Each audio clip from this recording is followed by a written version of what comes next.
It's the little things. Having an attitude of gratitude will take you a long way. If you learn how to operate in that vein, you won't be so quick to look at what's stressful and look at the means within the process. Elevate your mind above situations and circumstances takes a lot of discipline, takes a lot of mental power to overcome certain stressful situations, atmospheres, and those things. We talk a lot about subduing the atmosphere and speaking God's word and seeing those things come into effect.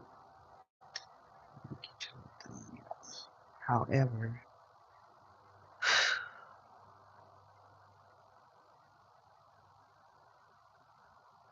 we have to seek that very important part of being disciplined. God said that if we are faithful over a few things, He'll make us rule over much. If you have a job, be grateful. If you have a home, be grateful. It don't matter if it's a studio apartment. It doesn't matter whatever your situation may be. Wherever you are, be grateful. Just be grateful. Have an attitude of gratitude. Your day has been very stressful, and it's a push for me to even push play to get on here. Very frustrated, very uh the enemy wants me to feel very uninspired at this point. Uh, but see, I find a way. I mean, God just make me laugh. Um, and sometimes you just have to. I'm just trying to find a thumbnail. You just have to go within and find that place and rise above that comfort level that says, well, if things are not working for me, if it doesn't look like what I want it to look like, or whatever. I shared it with y'all before that when I was going through those times of sickness and I was having to raise my girls by myself and having to maintain income and all those kind of things, and full time being in full time ministry and things like that. A lot of things that people didn't understand. But even in my sickness, when I was weak, I kept going. And one of the things that I looked at, because I used to always say the same thing when it comes to my mom, and my mom started working later in life.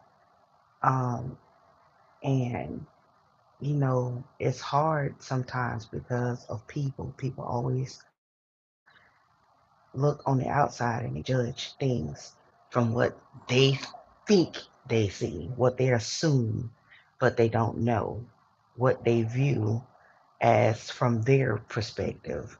And that doesn't make it fact because they view something for their perspective. Same thing I say with divination. You reading people's thoughts. Thoughts don't make what they saying is true. So that makes you a liar right along with what you're reading, the thoughts of other people, because you say God repeating it to you. God can only stand. God can only, yes, the Holy Spirit can only repeat the truth of God. So there's a problem that is posed with those types of messages. Let's move on from that. Um, Showing God that you have gratitude for whatever it is. What I've looked and I saw with in the company of other people is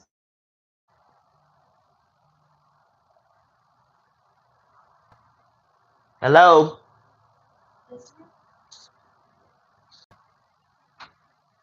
When I've been in the company of other people, I've learned that a lot of people are lazy, even though they work. A lot of people are lazy, but they never want to admit that they're lazy. Everybody in this world has a lazy part to them. I don't care who you are.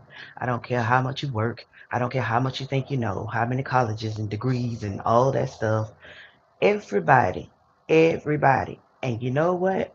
makes it so that God will even mention it in the Word of God about consider the sluggard, the ant, um, and being prepared. Even now, with a lot of us being prepared for if this what is it, the storms, the blizzards, or whatever the case may be, take place.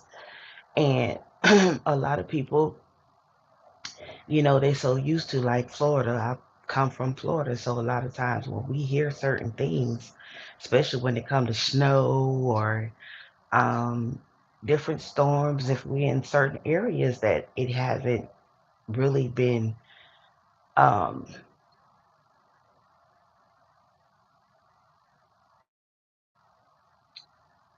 if it haven't been really an active season for a long time there, many times people get complacent, they get comfortable, and they just, oh well, it don't never hit us anyway. But that's an unwise person to say that, because this could be the time that you could think that it would never, because there's no you can't say never. If you still here, there's still a chance that it will. So the best thing to be, the wise thing to be, the wise option to take and decision to make was to what? Prepare and be ready. Because that thing within storms, whether spiritual speaking or natural speaking, I have watched this for some years now, and being able to travel now, I've been able to see that. And most of the people that's now over here with the snow and all that kind of stuff, I see that you don't have to tell them twice. They get up and get prepared. They get up and get to going. And that is the thing sometimes. He said all that to say this, that you can sometimes hinder your own blessing. You praying, you crying out, you asking God to move certain things. You asking God to open certain doors, to heal you, to bring you in a certain place. Before I forget, let me mention this right now. Yes, I think it was, last night. I think it was. I know it was yesterday. Whether it was last night or what, it was yesterday. It was yesterday, because I don't like to speak something then it's not right accurate. Um, this girl was online. The reason how I saw is because as I was looking for something to watch, like a movie or something, before I was getting ready to relax or whatever the case may be, um, the more I scroll, like I even one time push don't recommend this channel, I believe it was. God kept bringing that girl channel back. Every time I refresh my page, he bring that girl's channel back up. And I just was flipping. I didn't even pay attention. I didn't even look at no title, no nothing. All I just know is I kept seeing the thumbnail, like her face or whatever.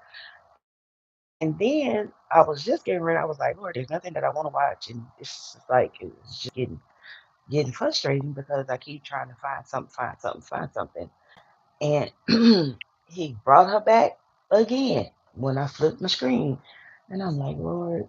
So I didn't read no title or nothing. I just pressed the thing or whatever. And I had just put up a status on Bella Rose, and it was talking about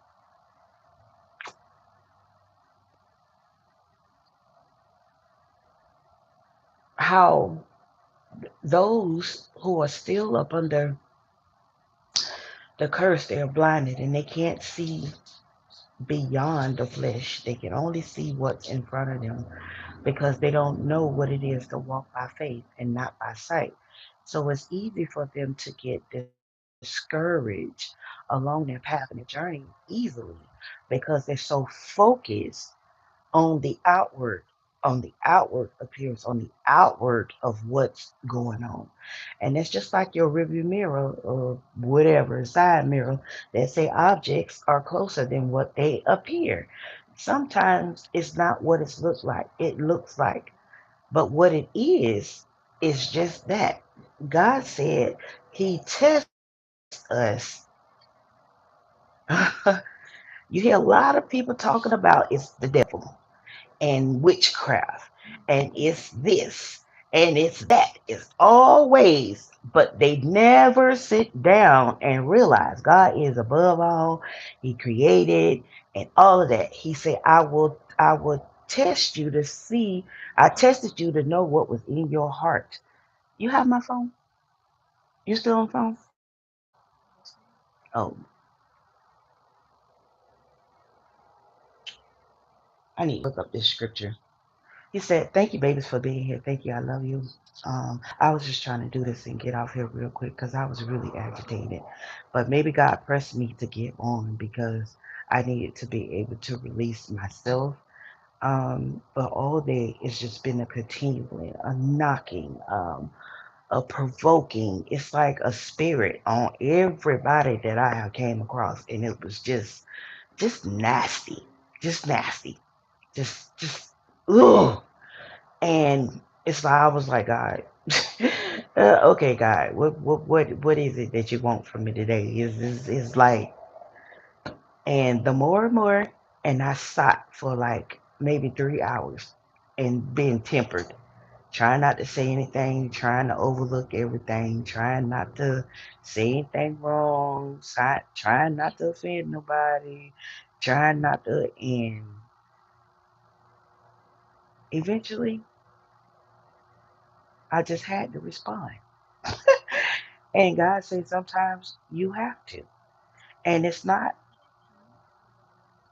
fun when you have to correct the situation, but it's what's needed. So we avoid sometimes having to do so just for the fact that we don't want to seem to be, other than what we want those people to view us to be. So, however, the young lady, she had a story to tell. And she's sleeping in her car. She's 26 years old. And I hope you do come across this young lady. I think it's she in a van, she in her van, and she in her car or something. I don't know, in her car. I don't know, whatever. And I thought it was so strange. But I was listening to her and I was moved with compassion at her story. And in the back of my mind, the whole time, God said, "Watch how this finna change. It's finna flip, and I'm finna show you just how people get on and they try to pull on the emotions of social media, and how people fall for that, but they don't really want help." So she sat there and she did all of this talking for, I think the thing was like 48 minutes or something like that. And she went around and around and around and around the circle. She said, I don't know if anybody, I don't know if my birthday come or my birthday come this year and I'm not out of this car situation, I'm just gonna delete myself. So everybody flooding the comments. She talk about if she turned 27 and her situation ain't got much better, she's gonna delete herself, and she's haven't been outside of her car in 4 months, and she just feel like she's overweight now, and thank you, baby. She's gaining too much weight, and I mean, she was just going on. So I had the urgency came across when I first came across her status. I had the urgency um to pray for her. But I wanted to make sure that, like God said, don't cast your pearls before swine. And I kept feeling like, um, as I was in just watching her spirit, I just kept feeling like she's talking, but I don't feel that she really want God. She don't really want. She just want sympathy. She want empathy. She want people to feel sorry for her in her situation. But I could see the devil through everything she was saying. I could see the enemy working in her. And she's a young lady. And I was like, Lord, in the name of Jesus. And I was sitting there, but I wanted to hear it out first. And God said, go ahead and pray. Go ahead and pray. Go ahead and pray. And I sat there and obey God. I got up, and when I was getting ready to type, she came across in her message that if you know prayer or whatever the case may be, please do. That's what I need. Pray for me. But I'm at the point right now, I don't believe in anything no more. And da da da da. I mean, she just went down the line. So at that point, I paused the video so I could pray for her and get off the video. Because that is, it was just like overwhelming at this point. And I sat there and I was gonna just send a like one like I'm praying for you or whatever. God said no. She need to be those demons need to be cast off her. The things and he started just opening up her life to me. And he started showing me her finances, why she's in that. I was like, oh God. And I was like, Lord, this girl gonna run. This girl gonna run when she read this. Um, and God was like, you let me handle, you let me handle, the effects of what's going the ministry part where it coming to her because eventually she gonna sit back and she gonna think about it.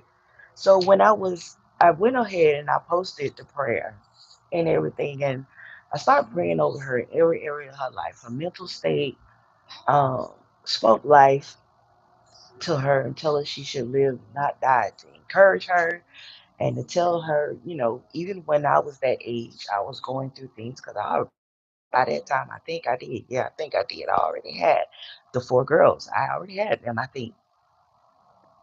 Yeah, because I had baby girls. Was I? Was I 25? Was it? No, I was 20 something.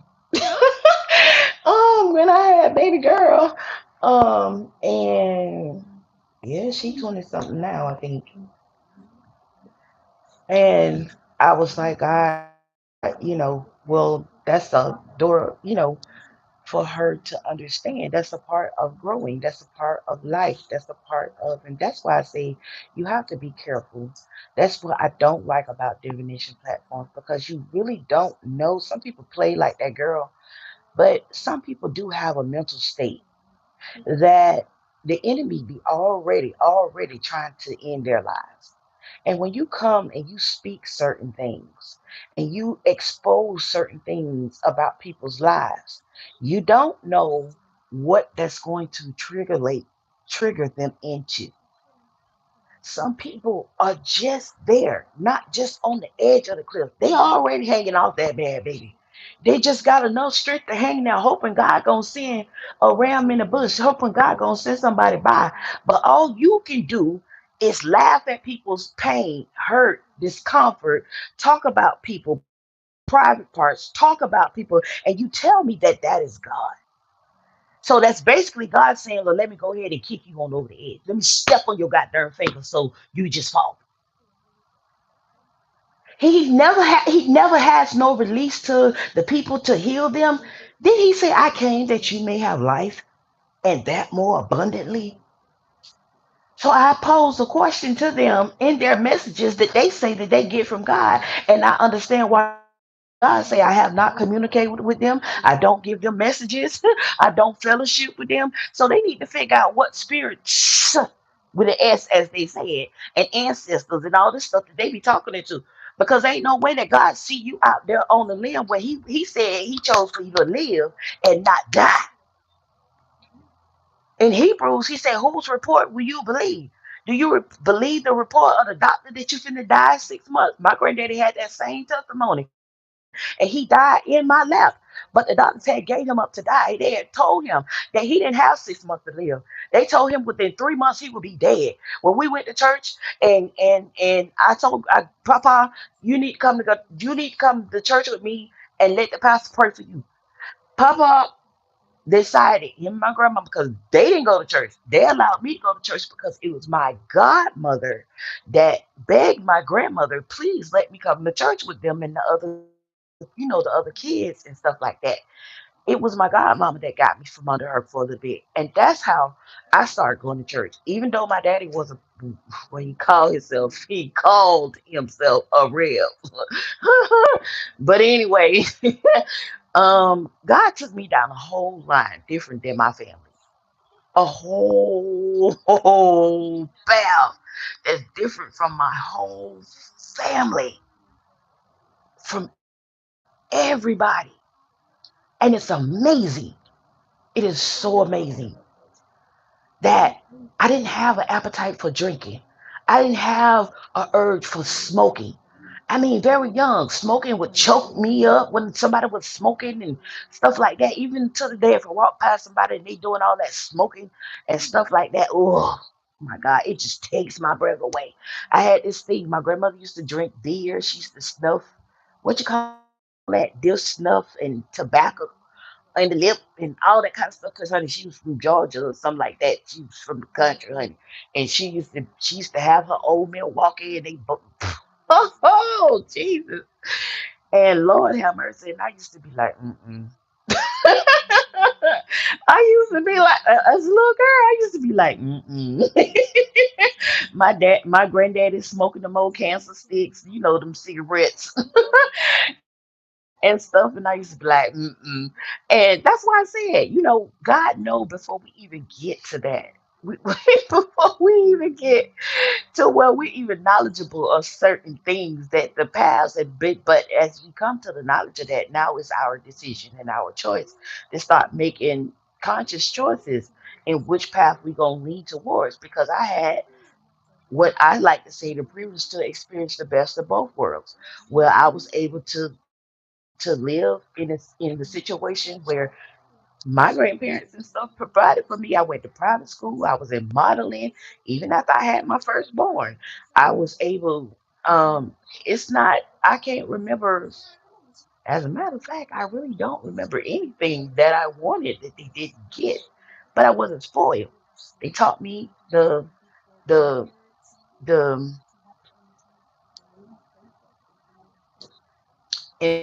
importance of managing my money. They taught me the importance of being self sufficient. They taught me the importance even before I was able to get my allowance and stuff. Yes, I was about five. By the time I was five, I was already being taught to cook. I had to clean. I was responsible for getting myself to school because grandpa and my grandmother, she had to go to work. She wasn't going to be late, and I better not be late.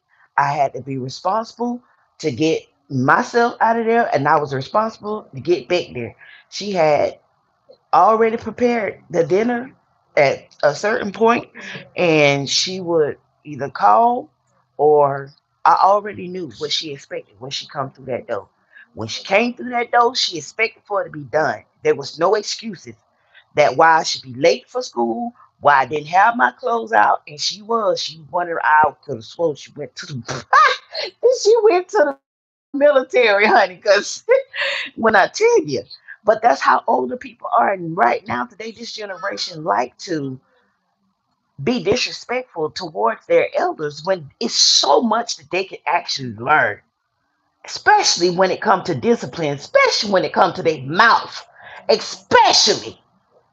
And the way that the world is now, being able to y'all do all these little tiki talkies and all that kind of stuff, but none of y'all ain't never had to really live out there as my grandmother came from in the woods and building houses out there and having the wooden stoves and all that. Yeah, it's all cute and glimmer when you're sitting up there watching it on YouTube and all of that. But when you have to get down to the nitty gritty without your false fingernails and with your hair wig pieces and the bald spot here and Mr. GQ there and all the different women over here and all this kind of stuff, when all that is irrelevant, what you working with? What you working with? When ain't no more perms and lashes falling off your eyes and while you're blinking and talking to them looking like cockatoo birds, what are you working with? Got 5 and 6 children. Lately on YouTube, I see 9, 12, 13, about almost 20, some of them. Your president changing all of this stuff You don't know what one day gonna be from the next day. If you really paying attention to what is happening, you really don't know. He said it will be a time when you wouldn't know the difference between the weather.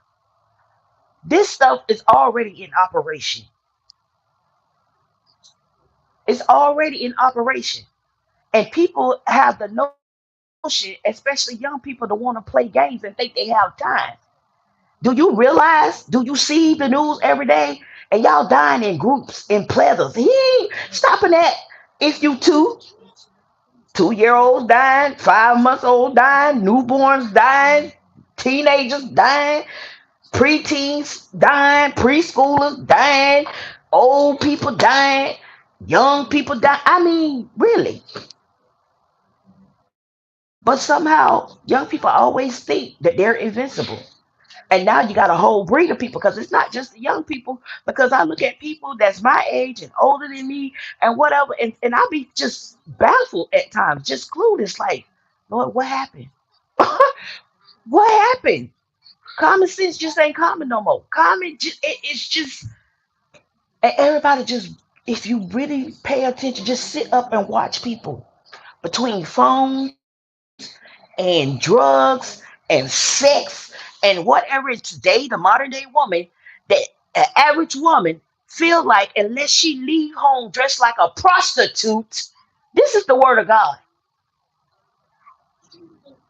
He says, son, beware of strange women.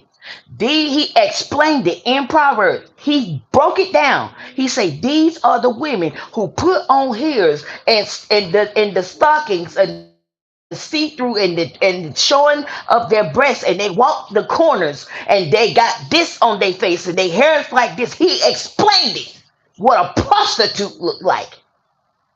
And y'all get bad when somebody tell y'all the truth about how y'all walk around and how y'all look, and then y'all have the nerve to go to church like that. It's not about a church building. It's about God present.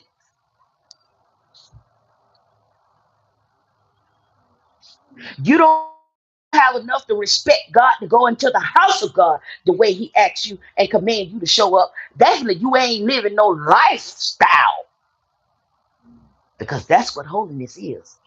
It's a lifestyle.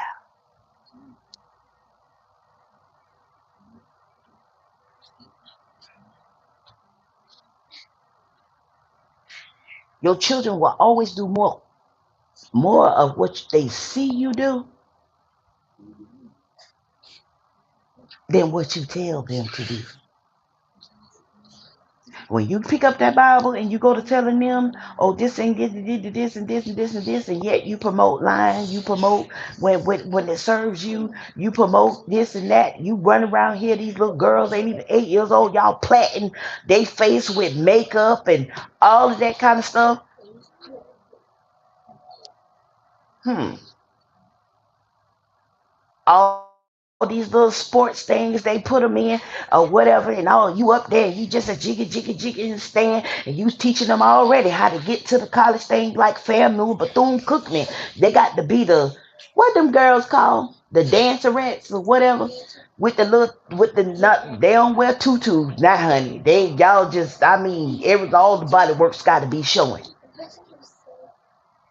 So then when they sex traffic it and you read them about them on the news and all of that, then you want to blame the church for your hang up because you ain't want to be the parent that God called you to be the way He said it. But when He allowed whatever to take and have His way because you done submitted to the devil, you want to blame the church, but you don't want to blame the fact that that's what you live in and that's your lifestyle and that's actually what's spawning from what you doing in life, because your sins fall on your children.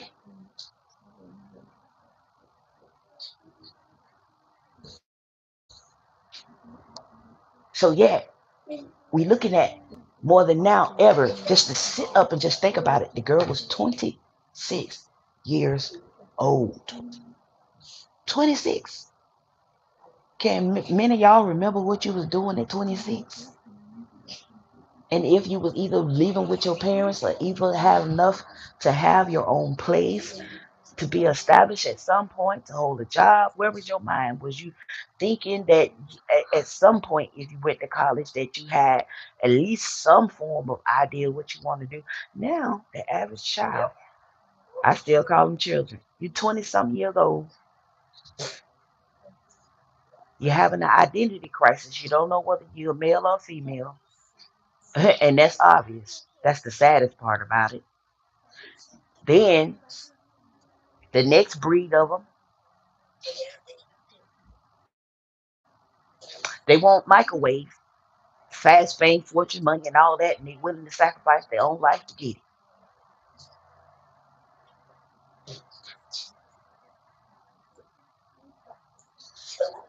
Following all the dangers that could be, because it's a breed of people that can't nobody tell me nothing. I'm gonna do it my way. I'm gonna do it my own. I'm gonna do this and I'm gonna do that. Nobody ain't going. And my mama done told us what to do. All I lie. And then they go out and marry somebody or meet somebody. Now they got a whole trauma bond session going on. Y'all have no idea what I have been through these last 3 years and what I saw. If anything could have broke me, it would have broke me. But God had to let the devil know you won't break this one because this belongs to me. She's standing my strength.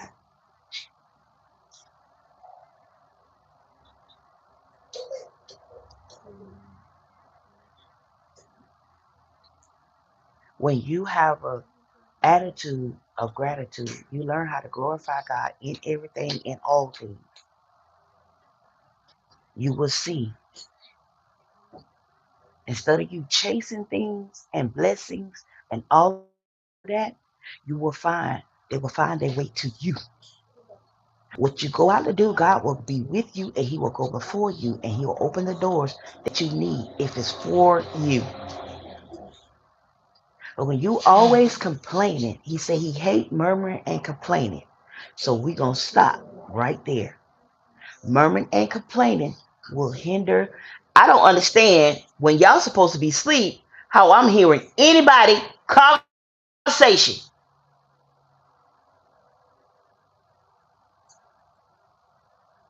Just because I'm on the live, it don't mean that I'm not paying attention. You done talked enough today. Hush.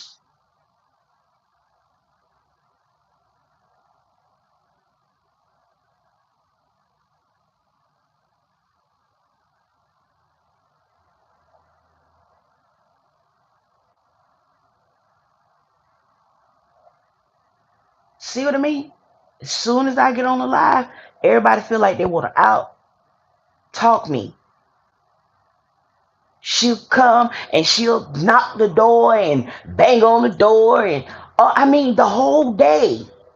It's just been the people in the hallway, the even the whole system, child, the whole fire alarm thing. I'm telling y'all, the whole fire alarm thing or whatever. And I'm sitting up here. I was put in a position. The whole fire alarm. I don't know what's going on in the building. People just peeking their head out the door because they don't want to leave their place either. And then I'm like, Lord, if I go out the door, I'm gonna get locked out the door because they done did with the keys. And I'm sitting up there talking to her, and they somewhere else. And I'm just like, Lord Jesus, what in the world? And for the last, what, 3 days or something like that, every day, bum, bum, bum, bum, bum. And it, oh my God, y'all don't know, y'all don't. And I'm just like, God, I'm just trying to find a minute to rest, to just take a nap. And today, every time I close my eyes and I was thrown into some type of vision, it was so much going on. And every time I closed my eyes to go to sleep, I went into a vision. As soon as I go into the vision, wherever God trying to show me to prophesy, here goes somebody at the door. And boom, boom, boom, boom, boom, boom. And I was like, Lord Jesus. So I just said, I'm just gonna get up. Just forget about it. No sleep. Don't worry about it. Just get up. And as soon as they hit the door, it seemed like they broke the whole city full of spirits with them. Everybody had an attitude. Everybody had something to say. Everybody, I mean, just disgusting attitudes.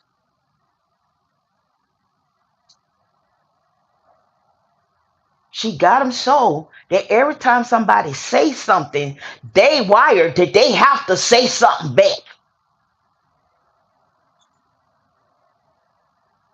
She know more than you. She know more than everybody. No matter what you say, she know best.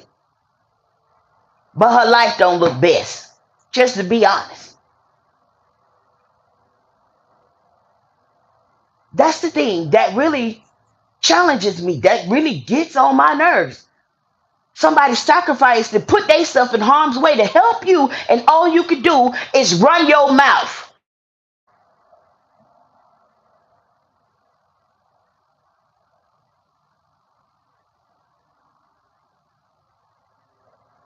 And that's what I'm saying about you younger generation. If y'all just learn how to tame that beast right there. The Bible says the tongue is the most unruly member in the body. Who can tame it? Y'all put y'all own self in prison. Y'all own self in trouble. Because of that right there, somebody always got to hear y'all. Somebody always got to, y'all got to be seen. Y'all got to be heard. Just everything instead of sit down and let somebody drop some wisdom into your life. Learn how to hush.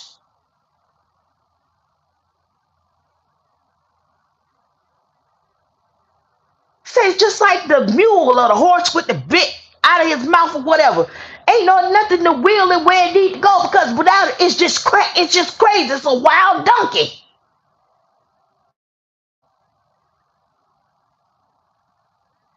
And it's sad.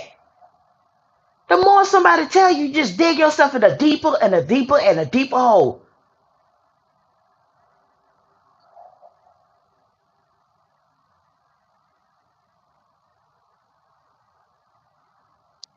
I mean, it's just my lord. If you have a job, if you have any means, even with Uber, even with whatever it's called, they have side hustles. I guess it's what y'all claim it to be these days. Whatever the case may be grateful because somebody don't even have that.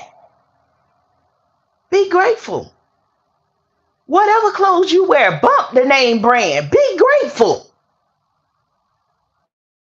You see how all this stuff burning down? You see these cars flying off the side of the interstates and all the way into bodies of water and people getting killed and all this kind of stuff. That's what I don't understand. All this material stuff, ain't nothing wrong with having nice things and pleasant things and we work for things and all this stuff and having this stuff. Believe me, I got some too. But I don't worship none of that. And it is real. Because at the end of the day, you ain't say something else.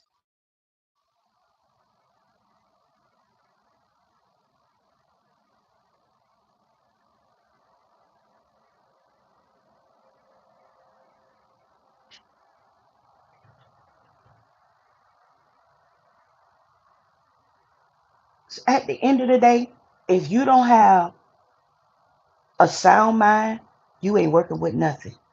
Your mind is one of the most priceless things because you can have riches, you can have jobs, you can have degrees, you can have whatever it is you think that makes you look so successful in life. But baby, even if you have your health, if your mind leaves you, you in trouble. So what you gonna do? How you gonna sell? How you gonna enjoy your money, your material things, and your livelihood if you don't have your right mind? Have you ever looked at these people who walk around here without their right mind?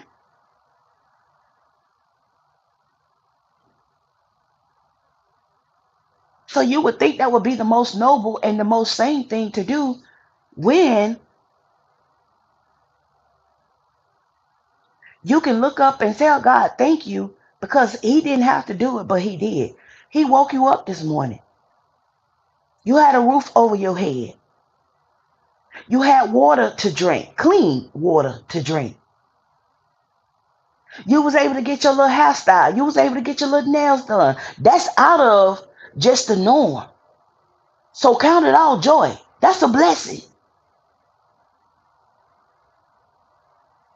Because that's not something that has to be.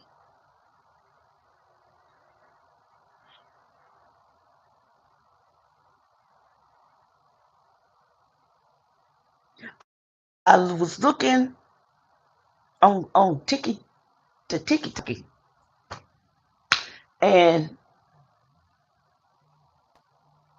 who is this? Girl, come get this phone. Call your mom. I was looking on the Tiki Taki, and the and the people were saying that the laws in, I guess that's the South or whatever was I think it was Texas, I think it was, and they were saying how a lot of people have been getting over because the law in Texas is different or so, I guess. And they were saying people use that squatting and the law of confirmation. Well, I must be right. Um, them having to wait an extended time to evict them from a property when they're not paying their bills. And my heart really sobered at the moment, but it's understandable because even the Bible say in business be men. These people risk losing money and having to keep, especially when people squatting and all that stuff, they have to go and put back in those houses to be able to resell those houses or rent those houses or whatever the case may be. And some of these people, they set these folks' house on fire and all kind of stuff. And believe it or not, y'all, this is something I ain't never seen before. It's gonna make y'all laugh. Let me tell you, because if it's something illegal, you don't want me nowhere around. Wait a minute, y'all. Wait. Wait.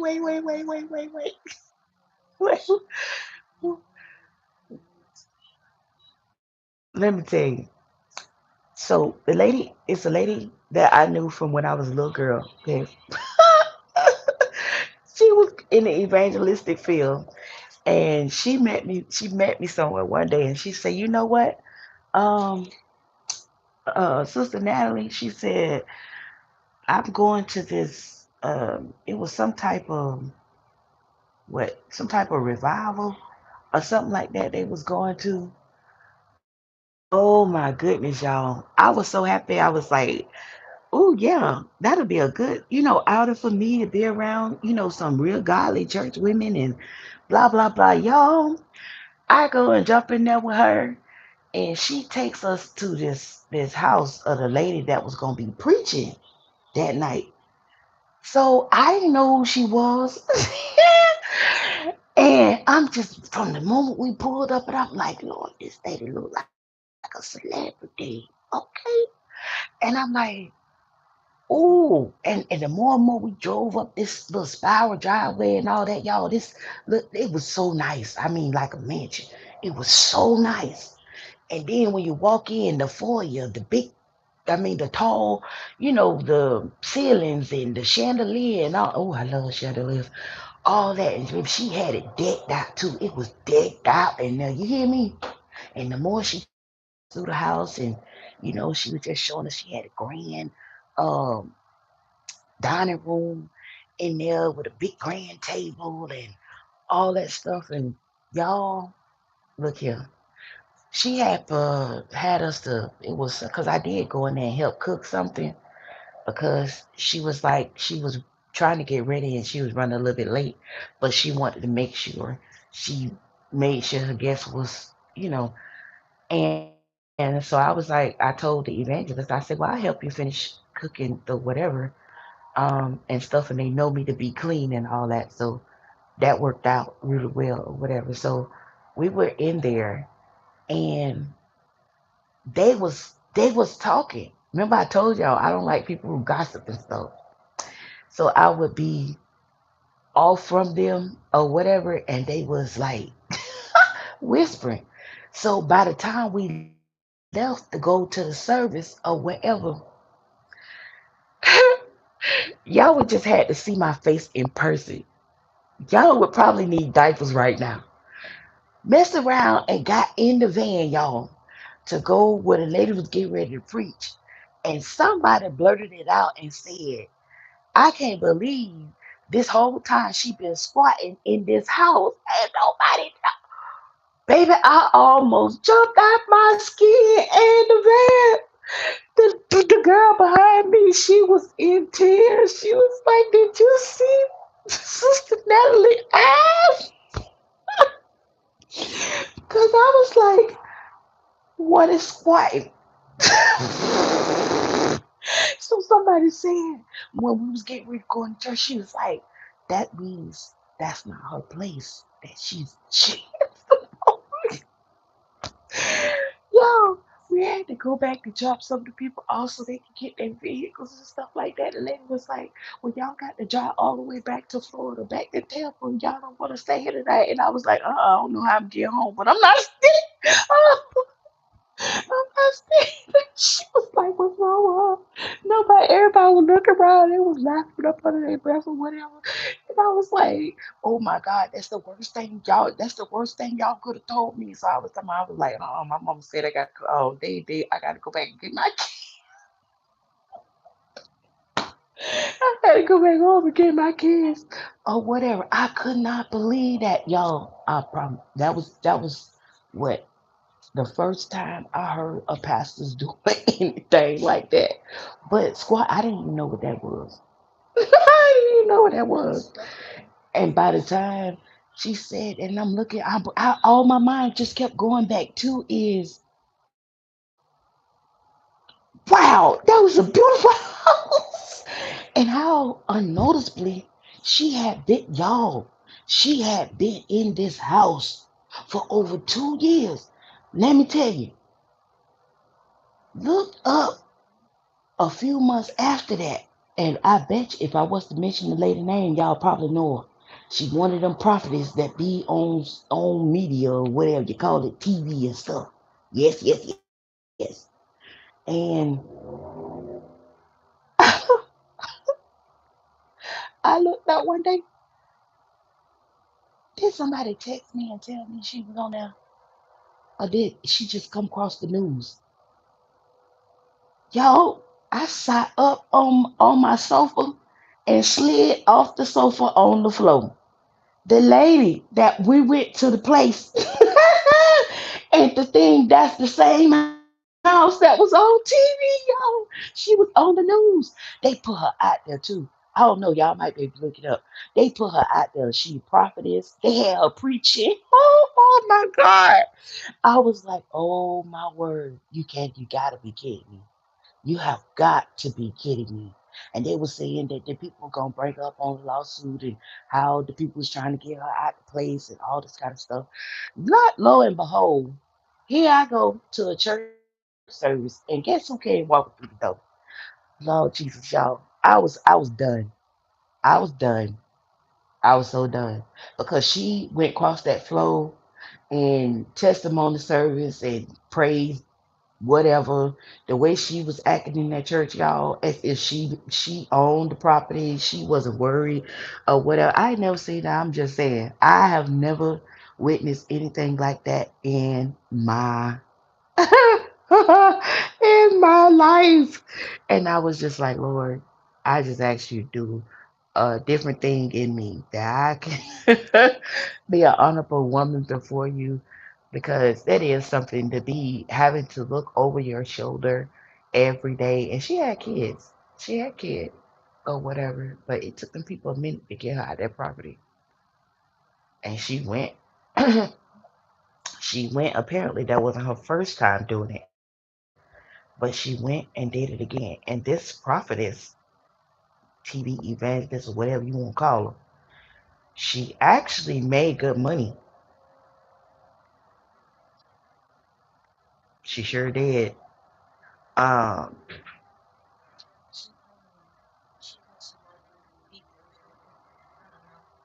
Okay. Um, and we was sitting there, me and my children, and I was just like, I can't even fathom. I can't even fathom. It wasn't a situation like that forced her into it. She just got a high off of it. Like, you know what I mean? The adrenaline or something, I guess, or whatever. Baby, Nell ain't trying to have no adrenaline talking about going no jail. The devil is a lie. That's why I say I ain't the one you want to be doing nothing illegal. I'm telling you, my mama probably be busting her gut when I say this. Let me tell you, my brother got in my car, but before he got in my car, cause he had asked me, I was finna leave, and I got so ooh Lord, when he asked me because that's not something that they usually do. So he was like, "Sis, you finna go? Then let me drop me off up here at the corner store or whatever." Well, my mom, I didn't like where my mom, the neighborhood where my mom stayed at. But when I go there, I try to go there, get the where I need to go, and when I'm gone, I'm trying to get out of there. So he was like, "Sis, you can drop me off at the store. Up here in the corner store, you going that way, man. You going that way." Wait a minute, y'all. I locked all the doors in my car when I got in my car. Wait, wait. I locked all the doors when I got in my car. Cause when he came out the house, his pockets was thick and stuff, right? Wait, he had to laugh too, cause it was funny. He went to open the door. He said, "Sis, why you got the door locked?" I said, "Cause you need to come out here and let me search you." I said, "You need to come right here and let me search you." He say, "Search me." I say, "Yeah, I want to make sure you ain't got nothing on you, cause when we leave, we gonna make sure ain't no flashing lights behind my car." So I said, "You have anything on you, anything that is you want it is any." I'm telling you, I'm asking. I would ask him 99.9 questions. What he was like, "Man, since you tripping, since you tripping," I say, "No, I ain't tripping because if it comes down to me and you going to jail, you going to jail."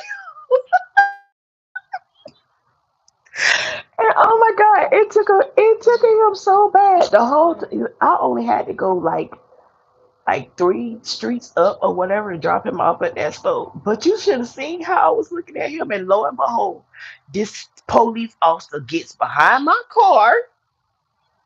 Huh?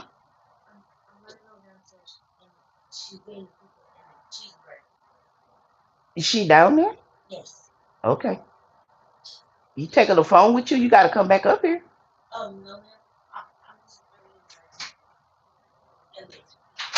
So he got the guy. He was like, "Sis, I love you, man. I love you, man. Cause I love you, cause you're so real. You just so real."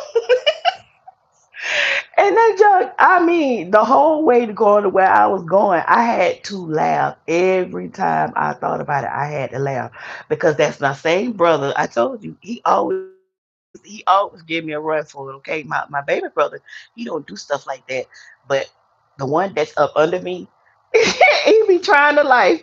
And when I tell you, we were, it was somewhere my mom asked me to take him, and we were um on our way back to my mom's house, and it wasn't that far from my mom's house, but I had told him because he was like, "Man, a little bit of smoke ain't gonna hurt you, man. Just let the windows down." When I say, "No, don't nobody smoke around me. They don't smoke in my car, and I don't care. My rules, my car, and if you smoke in my car, if you light that cigarette, I'm gonna stop and put." He thought I would play with him. I told him, "Stop and put you out my car." He messed around and flicked that cigarette. I stopped in the middle of traffic, yo. My brother almost choked. He said, "Man, since you for real, you finna put me out. You finna put me out in the middle of the street." I say, "Yes, get out my car. right now. Get out my car. He was like, all right, man, put it up. And I said, get out my car now. You ain't got that front about you walk to mama. So mama. I was like, oh my God, y'all. My family crazy, but I love them. They but baby, when I tell you, they learned. They learned. No, we don't play with sister. And she look, don't play with it. But baby, I put that eyes when he lit that thing or whatever, honey. Look here, I immediately stopped in the middle of traffic and told that joker, "Get out my car. You gonna respect the guy in me, around me, everywhere else he resides. You hear me? When I tell you, you're not gonna smoke in my car. I meant what I said. Now get your behind out. You walk everybody else. You can walk right on to mama house. But y'all, um, I just had to share that with y'all because make y'all laugh. But yes, my day was one of them days, and I was just saying it was just repeating while I was laying here trying to get them to go sleep. It was just repeating that what I said before, when it just takes something for people to understand that life is short. Life is but a vapor of smoke, just like God said. And you'll hear one day you go on the next. Just for me being 40, it's like that's a number. It don't even seem like I've been here that long, even far as memory is concerned. You know what I mean? And it's just that fast. And people just think that they have all the time in the world to lie to gag, to do what they want to do, and act crazy and all that kind of stuff. When one little thing can cause, people that's not doing those things, them the same as well. And that's just how fragile it is. Why don't we treat it different than what we do? You know what I mean? And stop wasting time, valuable time, and stop abusing the privileges that God had gave us here. And stop, for God's sake, taking people for granted. Taking what it is for us to provide for our homes, our children, our family, and our livelihood. One of the things that I notice about me that God has continually had favor upon my life and kept me blessed because I praise God over the small things. I praise Him for anything. And what I was saying about my grandbaby, she always bringing me some. She gotta have guilt or something. She always wish come so Nana, I got something for you. Nana, they be picking the little flowers that be on the little thing with the little bees be at all that kind of stuff. I take sometimes I will take it and I'll preserve it and remember who gave it to me. Uh, and stuff like that. I'd be go to schools and stuff to pick up the kids or something like that. And some little one of their little friends or something and say, huh, this for you, a little pencil or something. And they'll be surprised to know if they was grown today to see your mama still got that. She still remember that. Yes. I thank God for everything. I thank Him in everything that I do. When I wake up, when I go to sleep, or whatever it is. If I didn't have $2 in my pocket, I was still praising God. And I noticed that God will always bless me and increase me more and more and more. And my heart was always, it wasn't something for show. It wasn't about everybody else. It wasn't about other people seeing. It wasn't about other people knowing. It wasn't about, you know what I mean? And with me raising the girls and being that way, even with things that they wanted to be with the Nikes and all that kind of stuff. They were girls for me. Payless was on the market. Kmart, Payless, and whatever else. I don't know. All that stuff. Even then, it did. I didn't because I ain't never had to chase none of that stuff. It came to me. My best friend will tell you right now. I used to tell her to come get in the car with me, and I'm gonna take her out to lunch or something like that, or we gonna go get a movie while the kids in school or something like that. And I taught her, and I say, watch this. And God would put me into seasons of my life to where I could just literally just think this is something that I want, or look at something that I want. I know my mama one time she used to buy Mary Kay and Avon and stuff. I mean, I had stuff, I stuff and stuff and stuff and stuff. Stuff and stuff and stuff and stuff. Because every time I look around, even to the point that when I used to pick up for people would send my mom, they sent me even real leather shoes from, I think it was Jamaica, Haiti, Haiti, mommy. I think it was, yeah, all her little buddies and stuff at her job that was from the islands and stuff like that. They used to send me souvenirs and stuff. Y'all be surprised if people probably ain't met me one time or just that she always talk about her daughter, my daughter is past my daughter, or whatever the case may be. But it's just so much. I just tell you, God has always had, no matter what I was going through, and how much I did, people thought I didn't have or whatever.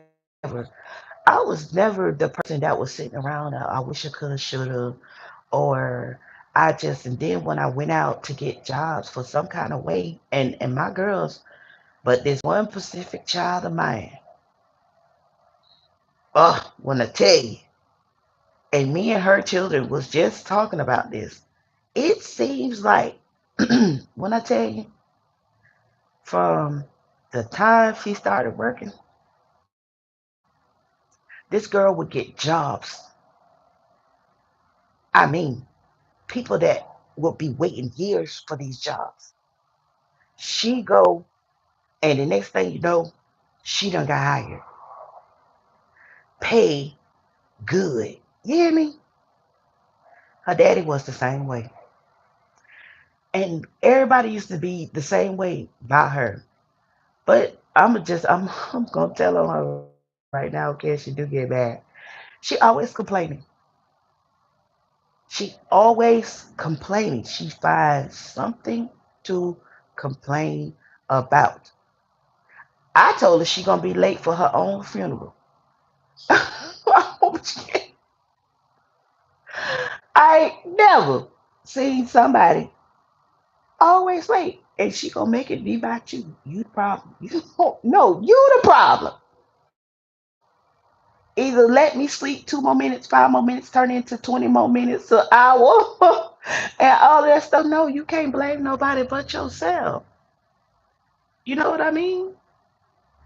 You want God to bless you, you better learn.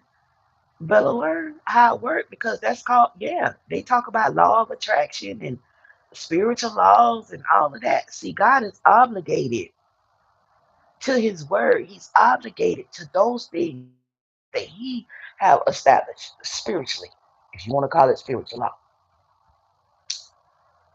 He's not going to renege on that. So that's why you see, he said, I reign on the just and the unjust just the same.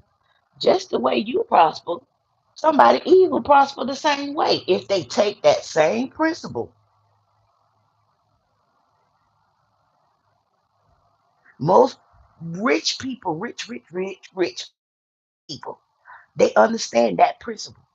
That if they contribute back, whether it's the homeless, whether it's sick children, or whatever, they find some way, and not just for a tax write off. Those are the ones that you usually see that are stabilized when it comes to their success with their money.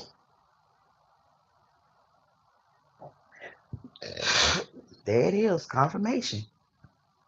And you ever learn how? That's why I strategically have been given that assignment to teach the way God has given it to me, to show people how, what prosperity really does look like, what spiritual wealth really does look like, what wealth in your life really does look like, what abundance really look like. Because all that cockamamie stuff that they talking about over there on the divination platform, whatever, they ain't bought nothing. They worshiping demons, they teaching demons, they talking to demons, they seeing demons and visions and all that kind of stuff. They ain't getting you nowhere. All that's bound is bound to a curse and all that. And I'm not gonna sugarcoat it. I'm not gonna even play with it.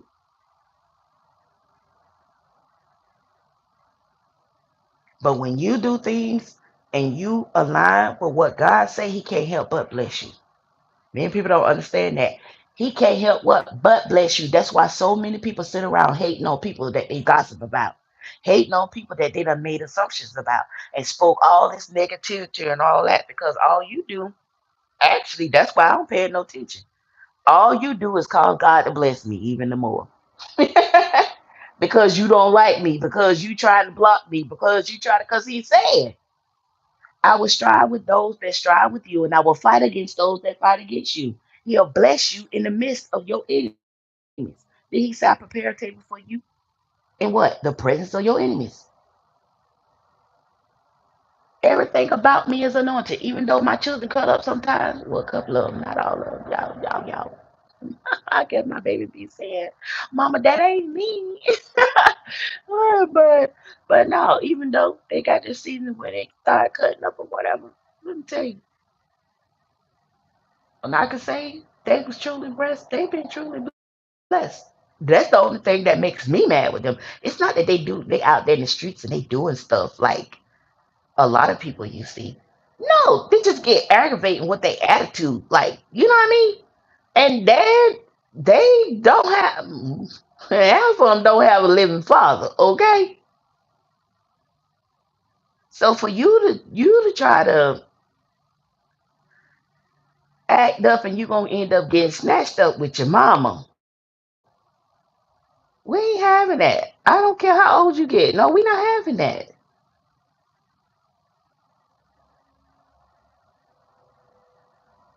I ain't said you owe me a darn thing, but what you will do is respect me.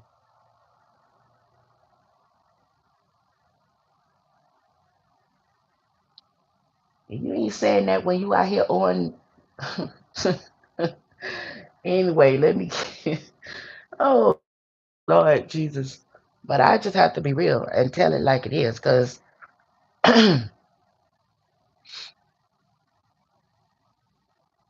sometimes that is actually what they be needing. That is actually what they need to understand. And sometimes they do. They just really need to see themselves. You understand? We need to be able to see ourselves.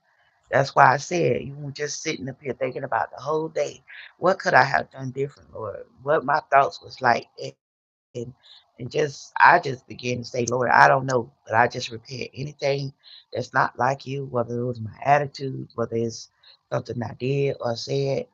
I ask the Lord for forgiveness. It don't even matter. People just concentrate on the wrong things and they go about with all of that foolishness when you can actually, because it's up to you to control yourself. You can't control other people. You control yourself or whatever. Y'all hear me getting on him because I have to. I'm really not that nana, but just lately now that they get into preteens and all that kind of stuff, I have to, because just like them older ones, what they see and think that they gonna be able to get away with, they follow those same men. And I'm not that now.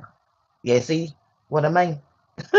So I love you, but I also love you enough to correct you if you're wrong. And I'll sit back and I'll watch and I'll let stuff just slide, just slide, just slide, just slide, just slide, because I don't be want to get on them. I don't be want to, you know what I'm saying? Because I know what the other side look like. You understand what I mean?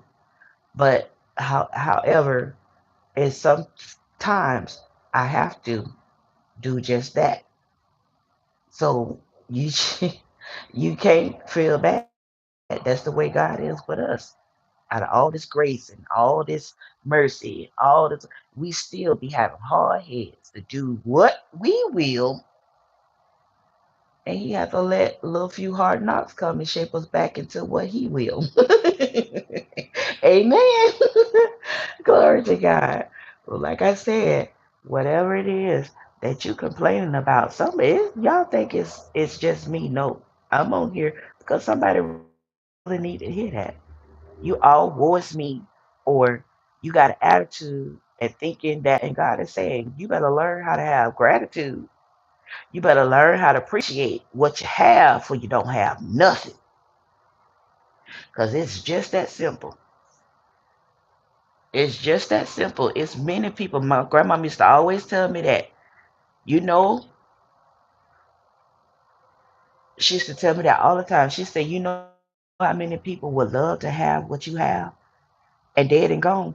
You know how many people love to have the chances that you have, but they dead and gone? Do you know how many people sleeping up under the bridge or love to have what you have?" So that's why I say them older people. I didn't hang around young people. I didn't. I didn't hang around people my age. I always hung around people who had knowledge and wisdom.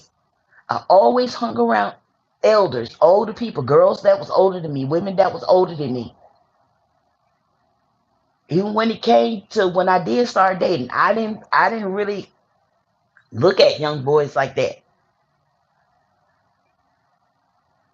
I always sought for a higher knowledge, a higher, you know what I'm saying, and somebody that was, well, I thought by them being older, they be more grounded and stable, which I found out they just as immature as anything else was walking. But anyway, um, that was it. That was my mind. I didn't all that stuff that they was out there doing and running around trying to go to jail and smoking drugs and doing all that. That just wasn't me. That just wasn't me. In school, I was the same way. My teachers and everything would tell you the same thing. And I just didn't have that. But if you had me around somebody that was older than me, sit around them doing the day and stuff like that, and you'll be surprised. It was so many things that people used to always tell me anyway that I was wise beyond my years, but it was just something that will always draw me in the present. I don't care where I was, older people. Well, and I always had a love for them. I worked in the Alzheimer's unit.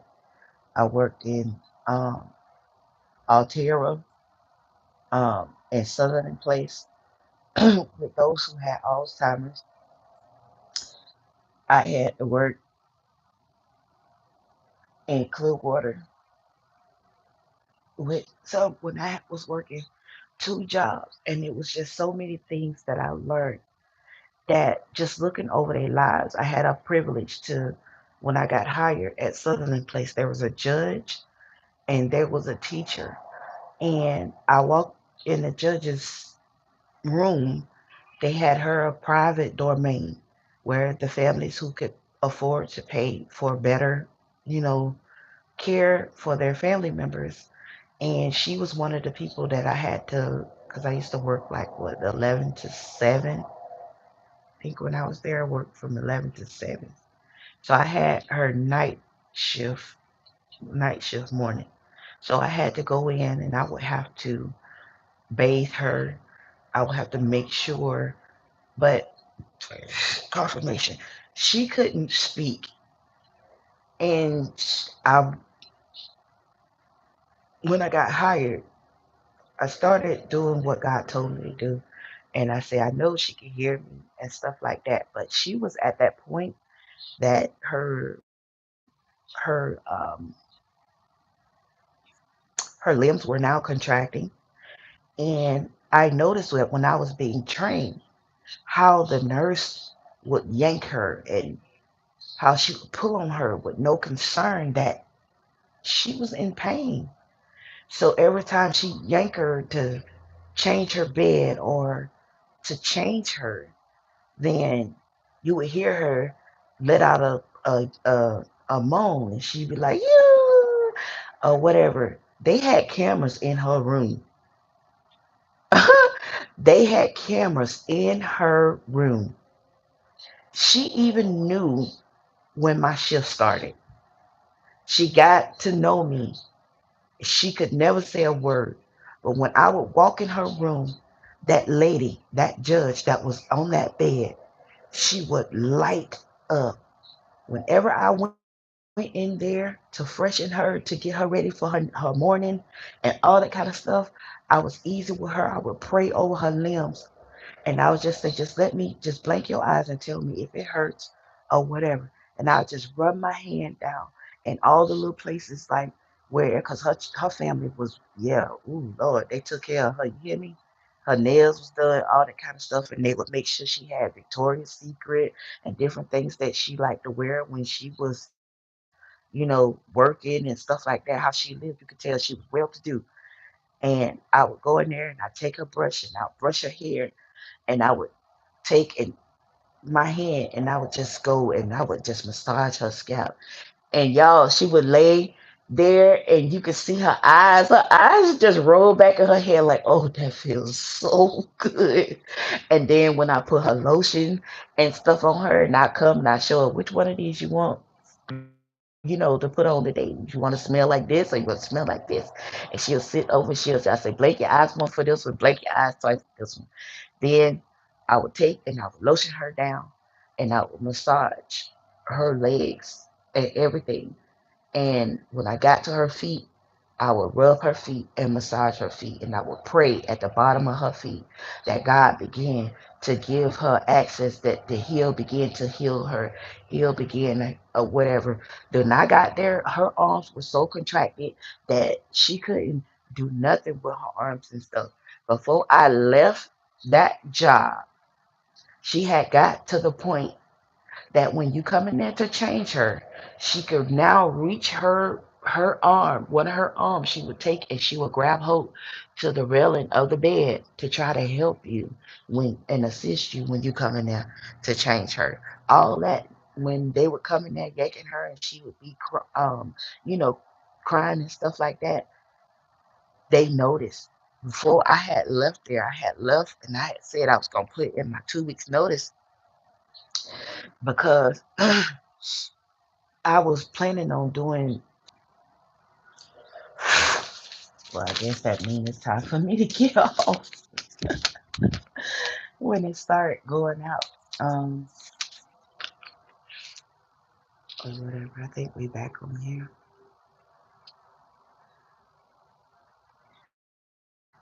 So I guess I'll go ahead. Phone overheated. I'm sorry, y'all. But I learned so much being able to work with people, to being able to work in a community, to be able to gain so much knowledge and wisdom. And I said all that to say what I just said. Be grateful. I really did. When God kept telling me to stop working and be a full time mom, and because I didn't want people to talk and say I was lazy and stuff like that, it was a really challenge for me, even with my mom. And I want her to say I was like my brothers and, didn't want to work and stuff like that. Um, well, she never knew I felt that way, but I always was cared about what she thought of me as a daughter. And I kept working basically, and God kept calling me out the job, calling me out the job. Well, I think mommy did. I think mommy did at one point say something about your body will slow you down if you don't slow you down, something like that. One of them said it to me, and I end up quitting the job that I just spoke about. And because he had told me to open up an account for my children and an account for myself. And like I told you, their dads really didn't pay child support. So um, my goal was to whatever they did pay would go into an account for my girls. But the money that I work for is the money that I would provide and take care of my children. And like I said, their child support was like one of them paid like 47, 65 or something like that. I think baby girl's dad or something like that. Um, every 2 weeks. And like I told you, the oldest girl dad that passed away, he owed 30 years back child support, and he was still not trying to pay it when he stood in the courtroom the last time before he died. He died therefore a couple of weeks after that. He actually was finna be wanted because the judge saw what was happening and he went to put out a warrant for his arrest because that was his second time not showing up for the court date. And that's for me. Oh, thank you.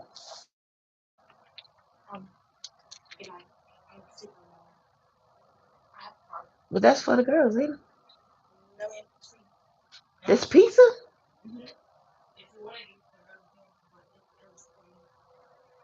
Wow, what did I do to own that? Well, tell her thank you.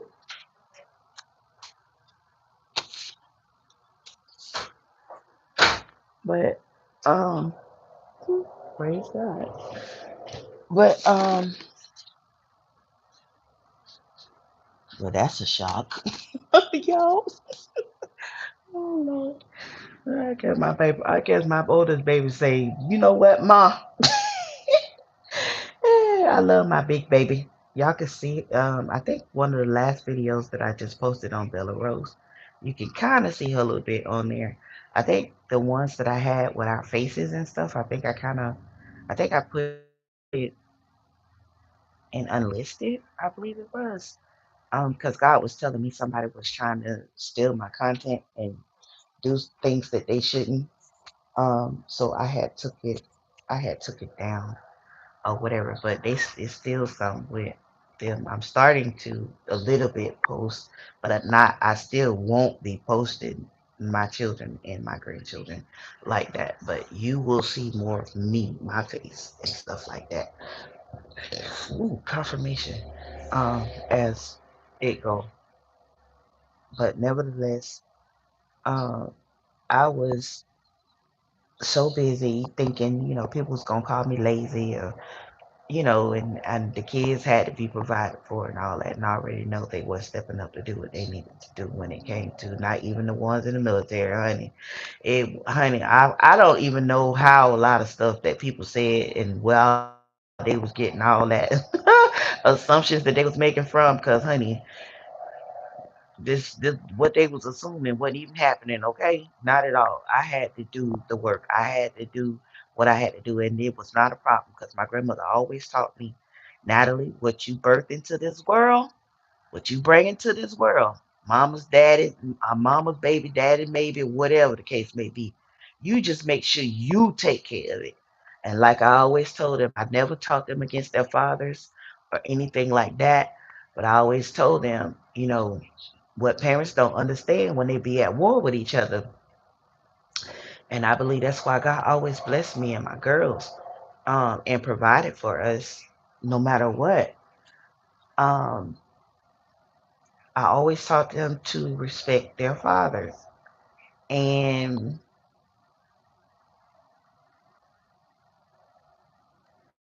I said to them, I don't have to say bad things about you.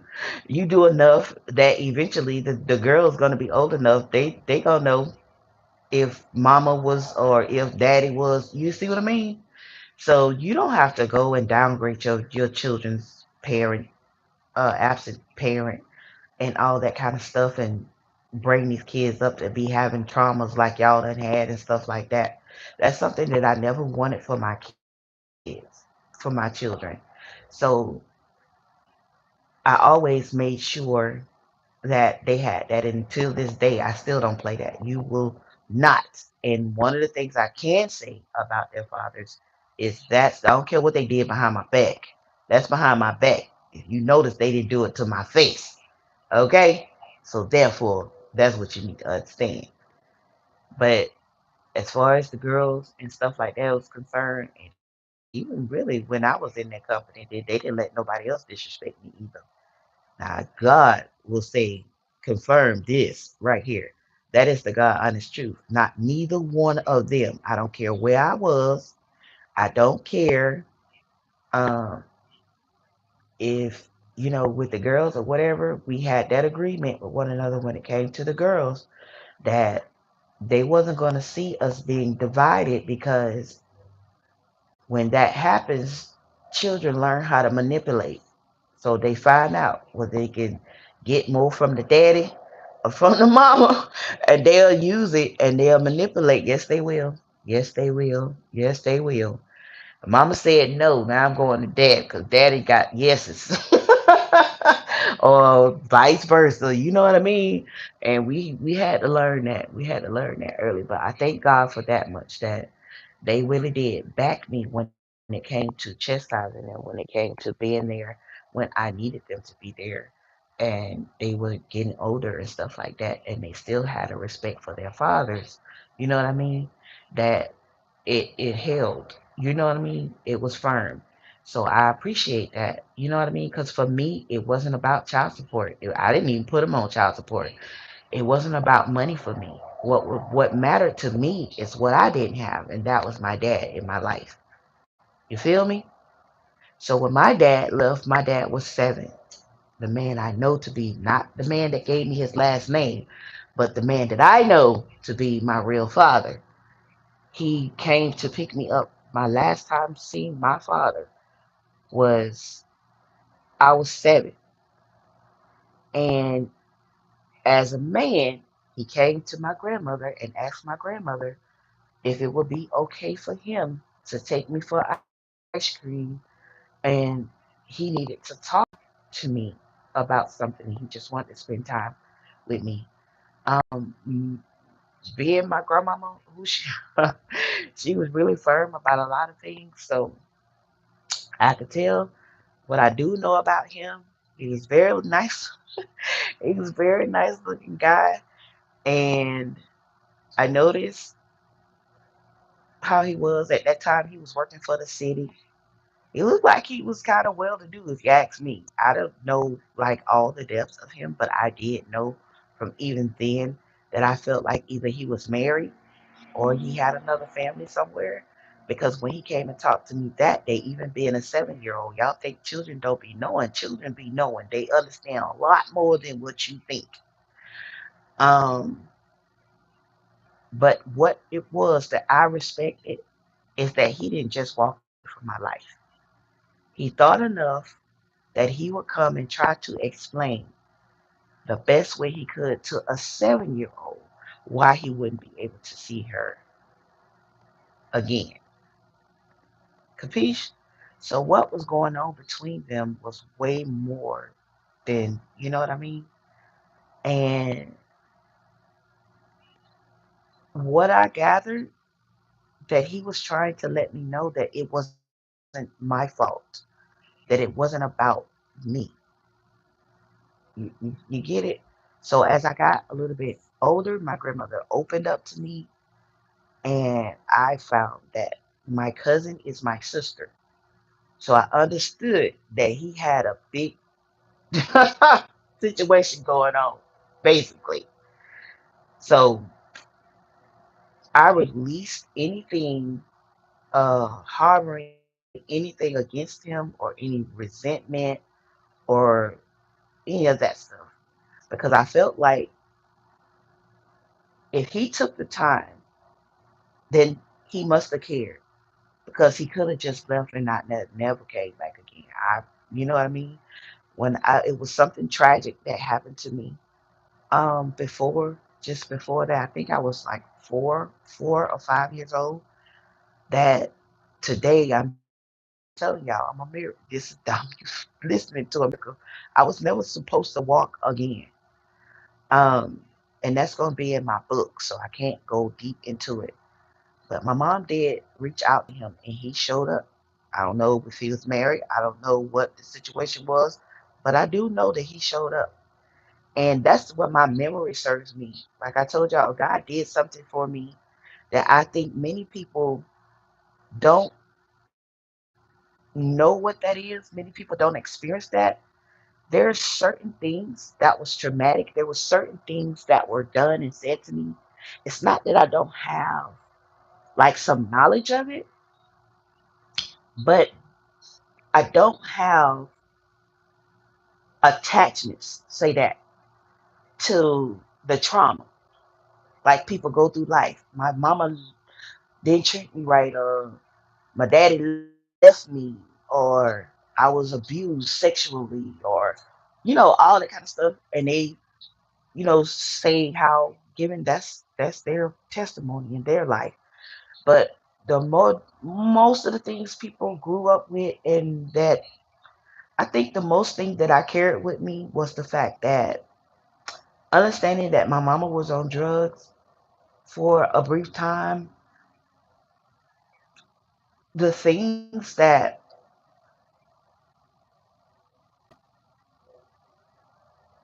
they didn't scorn me, but it kind of bothered me a little bit that when I was like, I think I was in like elementary, just about to go into, what was that, middle school, I think it was. There were like two incidents at school in that case that my mom didn't show up. And the only reason why it triggered me was because there was other girls that used to talk to me at the school and stuff, and which my grandmother was always there, but my grandmother was my grandmother. I wanted my mom to be there. You know what I mean? So I understand that she had an addiction, but I remember I was waiting on my grandmother and them to pick me up, and it was my first, yeah, that was my first concert at school where I played an instrument. And I was really, but my grandma was like, don't get your expectations up because, with your mama being addicted to, drugs, there's a chance that she might not show up.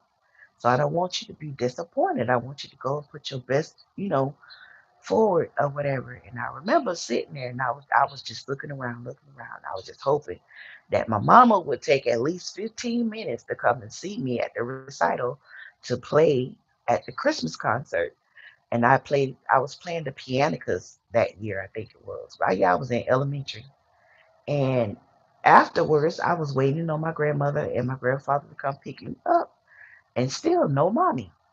And when they moms came up to meet them at the end of the stage or whatever, I felt like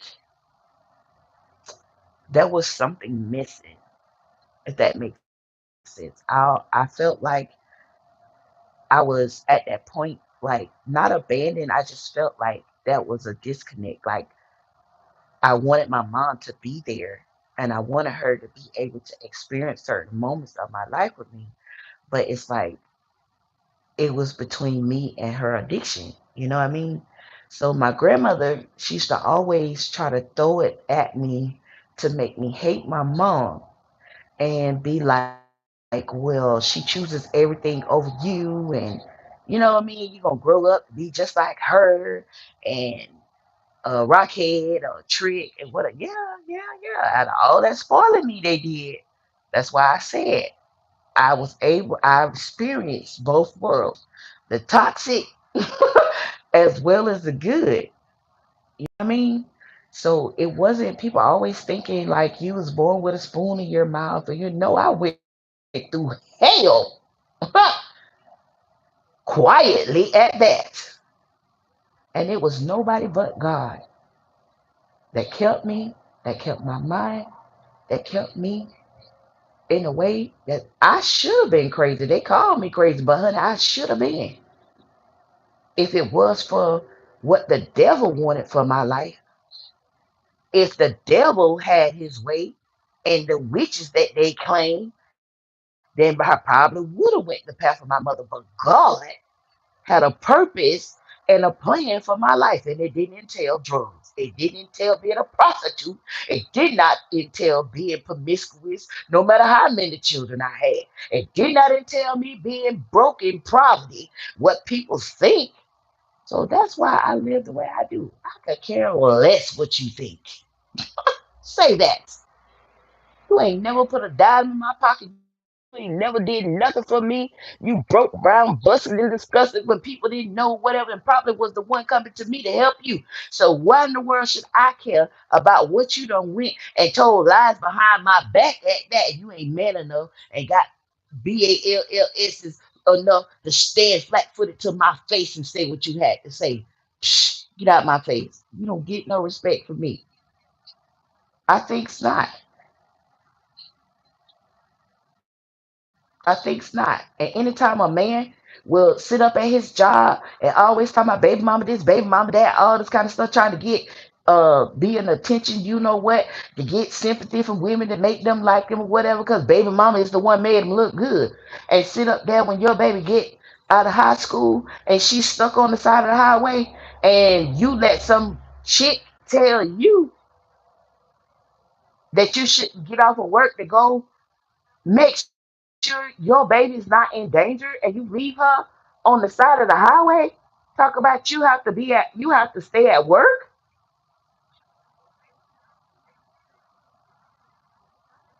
I never will forget it. My baby was scared. That's the first time her driving the car and she having to be in that situation. It ain't now time that he ever had to jump and do anything. Cause I was always there for my girls. But the time you needed to show up and be the man that you needed to be, I want to say the N word, but I'm gonna keep it to myself. And most of you jokers can't understand why y'all struggling today. Because just to show he said any man that don't take care of his household, don't take care of his children, is worse than an infidel. That means you ain't fit for nothing. So like I said, you don't have to do nothing between God and what them children understand. Because one thing they won't be able to, or they'll be telling a bald faced lie that they mama didn't do. So when you hear me express something, it's not the absence of, because truth be told, my children, they'll do whatever is necessary and needed for us concerning their mama, but I don't expect my children to do anything. I just try to be, I'm not married at this time. So I thought wisely by me praying and asking God to do that by now, them going to college and graduating in the military and all that stuff, that God will allow me to um, be in position, you know what I mean, to help out with the girls. Well, I say girls because she has the most kids and I have a grandson. But to help out with the girls, just say my nanas, honey, that means my grandchildren, because that's all of them. I'll be there for all of them regardless. Um, but I just wanted to take that time to be able to spend time with them because I knew where God was taking me as far as ministry. And this is just a downtime for me right now. Well, I can, because I'm gonna be so busy that I'm not gonna be able to spend time with them. I'm not gonna be able to spend time with mommy. I'm not gonna be able to be there every time they call and stuff now, because a new life, a new husband, whole new transition.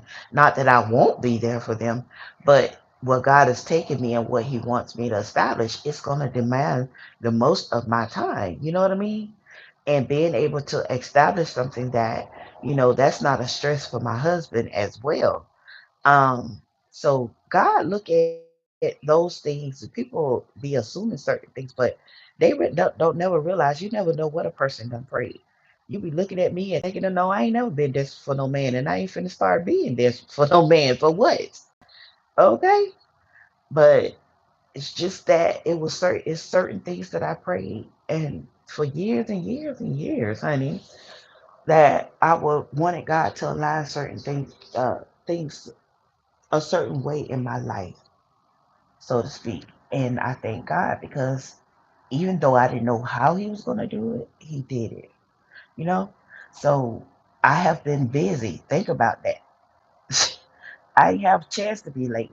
I had 4 kids from the time I was 15 until my early 20s.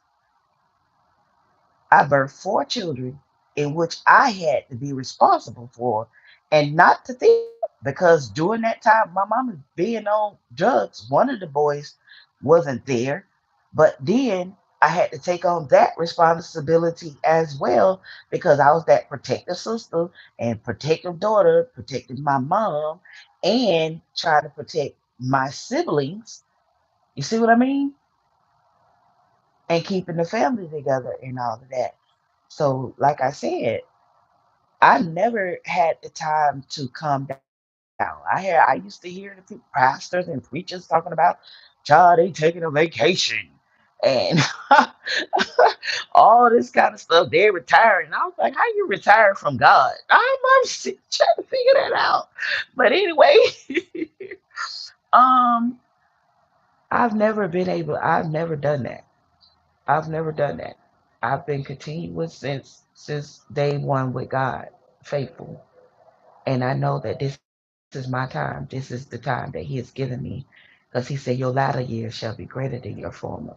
It was the time He kept telling me, I need you to rest. And it's been hard. It's not been something that I've been able to do, actually.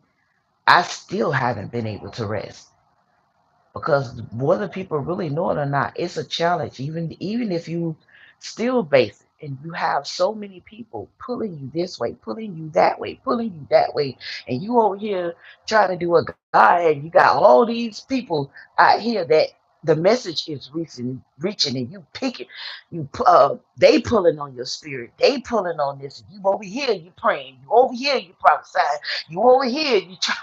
Woo-hoo, and you got your own children, and they have their own children, and then you have your family members and all that kind of stuff. Hunty, that's why I tell people before you go getting jealous of people, maybe you need to learn. You would never walk the mile in their shoes, so you don't know me. You don't know what it is to be me, and you probably would cave in. So maybe that's why God didn't give it to you, because ain't nobody hand me nothing. I fought for this. I fought with my life for this. I had to come through almost 20 years of sickness, being bowed over, bleeding every day, in pain, struggling to breathe, struggling to be able to see. Went blind in the hallway of my house, and I still had to drive my kids to school and could not see, and made sure that their hair was done, and made sure that they was kept, and whatever, until my mama picked it up in the spirit that God led her and told her, go out there and see about your child.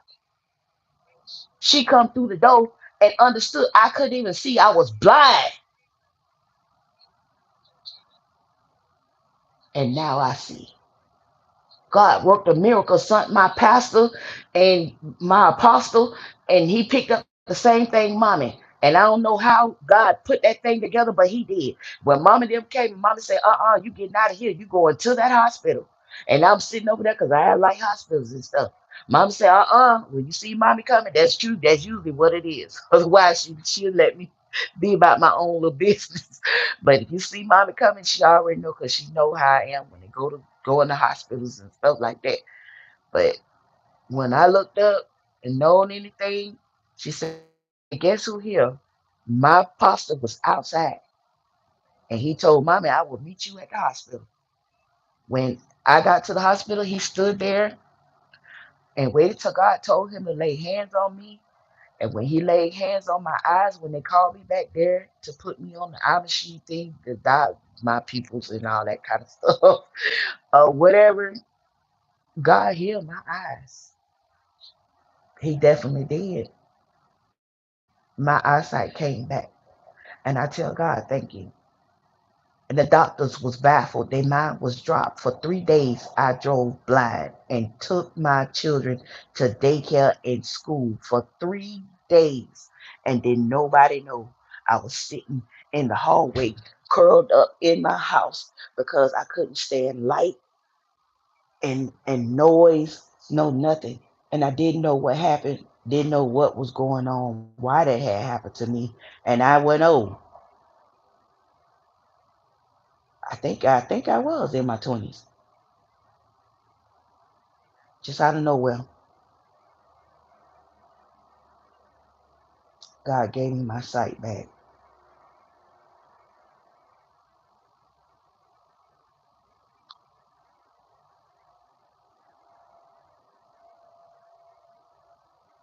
Hmm. Not long after that, when he told me to get off that job and I didn't, I took a big hit in my body.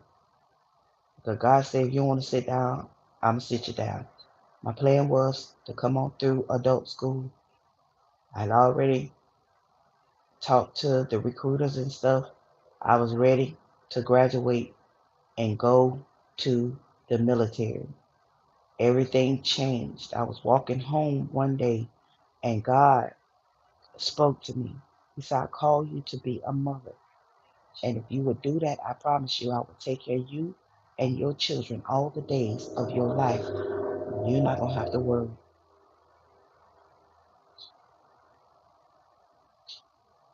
They came out to my grandmother and talked to my grandfather and everything. They was ready for me to graduate, for me to enter into the military. And probably it was a good thing that I didn't because my mind was set. I didn't know about the other branches of the military. I was actually going to go in the army. What happened is it caused me to pray on my way walking home from school one day. And God spoke to me and he said that because the only thing I was thinking that it would be something that my daughter could be proud of, that if her mother go into the military and make something, and so my daughter would be, have stability and all that kind of, how they beat you up to come in anyway. And the thing was, when they told me that I would have to sign my rights to them in order for them to take care of my baby until such time. That's what happened. And that's when God spoke to me and said that because I endured a lot of abuse and a lot of things. Um, and I just couldn't see how that would be for me to have to leave my baby,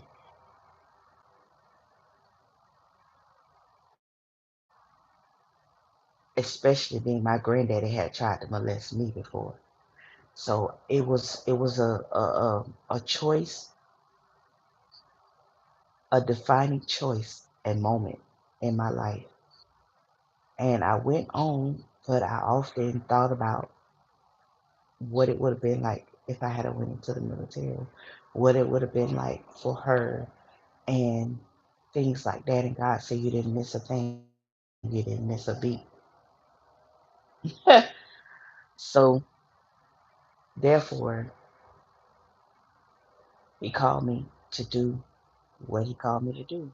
And as they got a little bit older, that's when He told me, "Okay, now it's time for you to make this transition and come off the job and by me." And that's what he taught me. If you live to worry about what other people think of you and what they say, you're not going to make it. Trust me, I will provide. He did just what he said. Even with the girls going to college, God did just what he said. And every one of them went to college.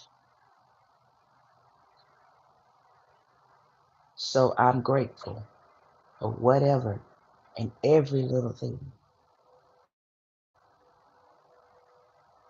that God does because I know that if the devil had his way, I wouldn't be here. You can't sell your soul. He can't take nothing from you because he does not own it. Just like God told him when it was pertaining to Job, you can touch everything around him, but you cannot have his soul.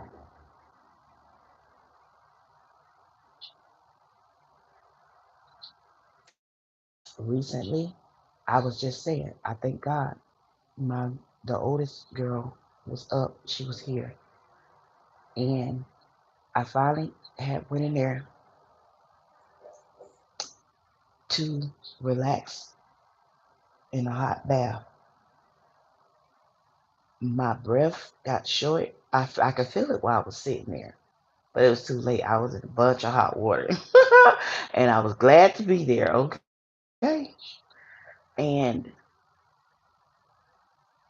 I kept feeling the unction. You need to get up. So I was in there and I was praying, and I kept feeling the unction. You need to get up out of this hot water. You need to get out this hot water. And remember how I kept telling y'all before that I thought it was my blood that was low.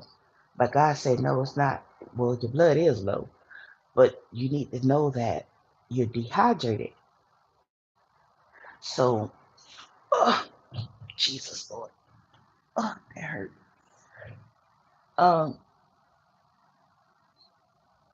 it became evident the other night when I went in there to take um, a bath, and I had talked to the oldest girl, and she had um, I think what happened is she ran my blood pressure up when I was talking to her, cause she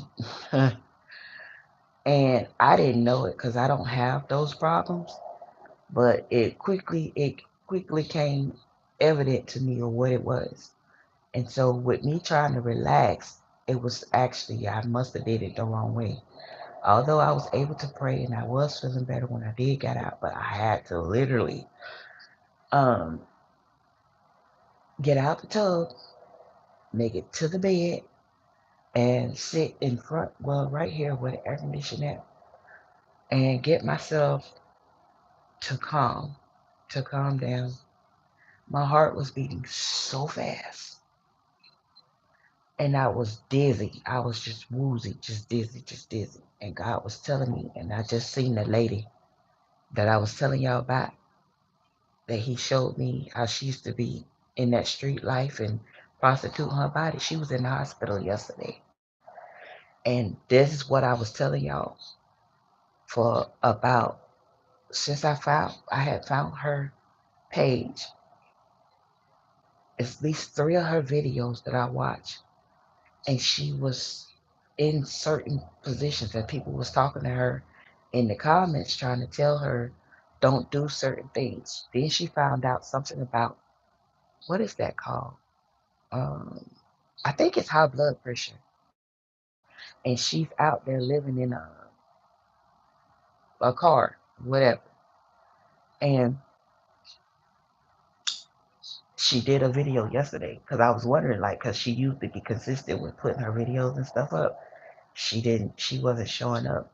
And God put her in my spirit, and I was saying, Lord, I don't know what's going on with her, but I pray for her, and I hope that everything is well with her. After I mentioned her on this broadcast, well, she showed up in the hospital bed on the video yesterday, and she did a video. I think she released a video today, but she was like, she was out there, and she posted the video, the content that she was filming, and it actually showed how she was out there and didn't understand, thinking that she was okay by not taking the blood pressure medicine and all that kind of stuff. Um, I don't think so much it was the medicine. I think like she said, she wasn't paying attention to what was going on, but she was able to visually see for herself when she looked at the content that she was filming, how it was working, that it was already happening before she even knew. And come to find out, when she said she drove herself to the ER and found out they couldn't get her blood pressure to go down, and they had kept her for to watch her for a while. And that's what I said. I said, God, He was just showing me. He said the enemy. Oh, excuse me. Whoever yawning, go to bed, honey. Go to bed. You come back and watch this later. Don't make me yawn. Um, the enemy will wear us out that way. He'll attack us that way in certain things, and we have to be very, very careful because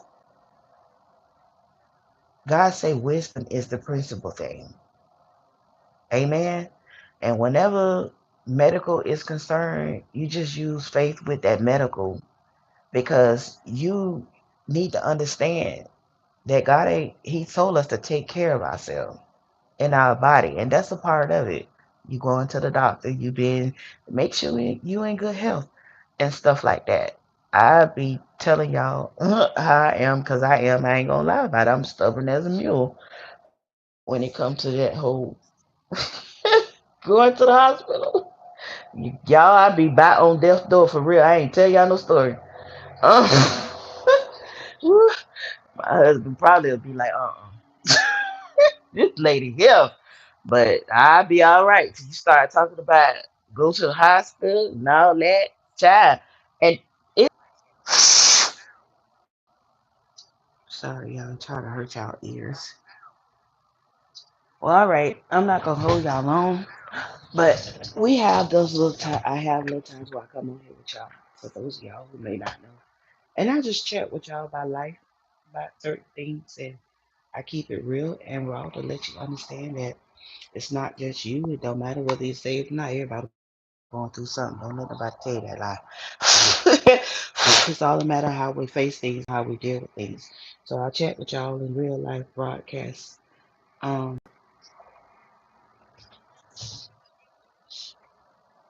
well, that's my baby. Because she say I'm gonna show up if you talking about me. Oh, she like my thing. Um, but anyway, the phone had cut off. I forgot where I was, y'all. I did. Oh, about the whole hospital thing. And it's been a challenge for me as well. But the thing is because it's been that way actually since I was younger. It seemed like when I would go to the hospital, they find everything they could. They would come to me with proof of certain things, but they was expecting me to just fall for certain things, like getting my uh, lady parts removed, the hysterectomy, ooh, confirmation. Um,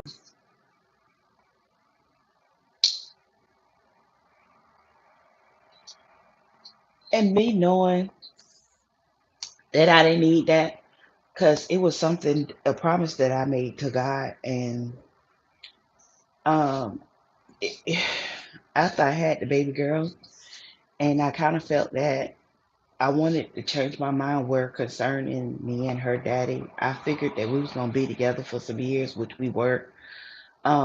But out of the 20 something, I just felt that it wasn't no sense to me coming out here making a mockery of God before the world and being in sin and having babies out of wedlock and stuff like that. So there was something that I went to God about while we were together.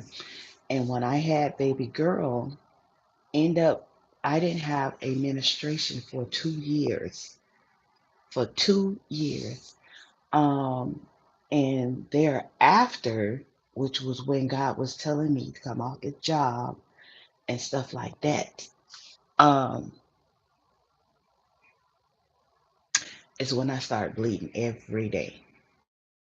This lasted for years, like what 12, 15, somewhere up in there. It was just almost yes.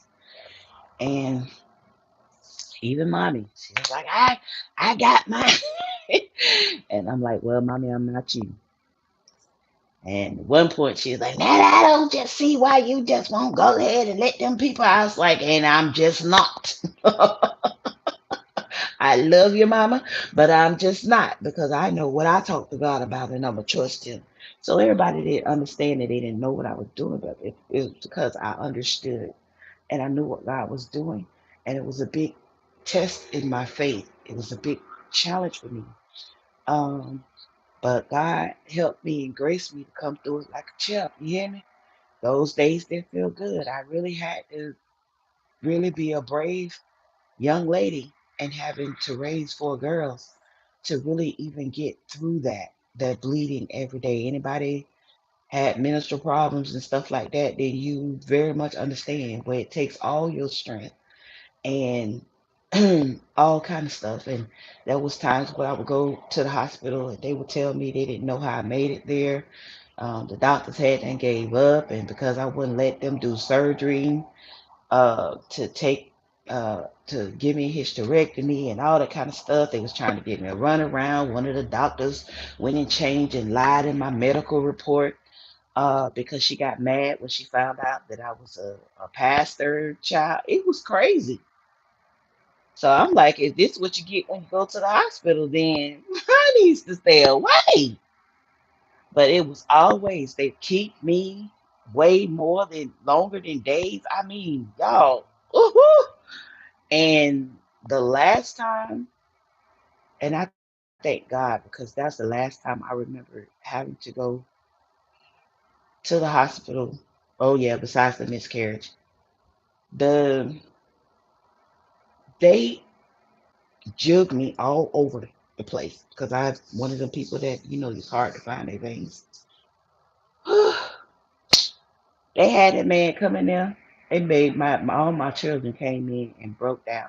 I didn't want them to come to visit me, but they end up which caller had them to come and visit me while I was there, and I just knew it. They just broke down when they seen their mama. I had this big old tube running out. Well, the IV actually was running out the side of my neck because they so-called couldn't find my veins. They blew the ones that's easily accessible that was in my arm. And I think even then I think either I was after I think it was before. Yeah, I think it was before I had went into the surgery. And y'all, let me tell you. But this last time when I had the miscarriage, I knew that the angels, I knew that God was there. It was a presence, and everybody, even mommy, said she saw it. It was all around me. It was all around me. And for once, I wasn't afraid. Even I told mom when she walked in, and I told her, I said, Mom, you can go home, get some rest, and go to work in the morning. I'm gonna be just fine. And she looked at me and she said, What? That ain't that, man. I was like, Yeah, or whatever. She said, You know what? I feel it too, baby. And I know you're gonna be fine. And she rubbed me and she said, Okay, but I'm still be out here check on you. I'm check on you, make sure you all right, because you my baby. And I was so calm, y'all. But I was in pain because when I had the miscarriage, and it was God did it that way. So it was evident that it wasn't a lie because somebody was trying to make it be that it was a lie. And I've never been in that position before. So at one hospital, they was doing ultrasounds and everything. They couldn't find the baby. They didn't know if I had it in the tub, if I had it when I got off the bed or what. And then the doctor came in and he said to me, Well, we don't do anything have to do with abortions and babies and all that on in this wing of the hospital because it's a Catholic hospital. But we're gonna send you to the women's hospital. And I have a good friend there. She's supposed to be getting off. She's supposed to be getting off, but I'm gonna catch her. Little did I know, by the time I was able to notice what was going on, um, she waited for me 3 hours for them to transport me from one hospital to the other hospital. Let me tell y'all, even so, the paramedics, I've never experienced nothing like that before, was bringing me out my mom's house. And they literally put the stretcher on the porch, the little where my mama live at. And over the stretcher went with me on it. So just happened the lady ended up she was going around the stretcher so she could take that part off of because they both had to lift it to put it on the ground. And the man was on the other side where the door was. So my reflexes, even though I was in all that pain, I grabbed his arm and he grabbed my arm, but he was trying to hold the stretcher too. But he figured if he just keep me up, then the stretcher. It was unbelievable. It was crazy. But even through all of that, it was still smooth sailing. The lady, they couldn't understand. My heart was racing. It was on the monitor. It seemed like I was going into cardiac arrest because, and I was sitting up there just like I'm sitting here talking to y'all, talking to them. And the lady was like, Case, I ain't gonna say my last name, but she was like, Natalie, do you hear me? Do you understand what's happening and what's going on? She was like, so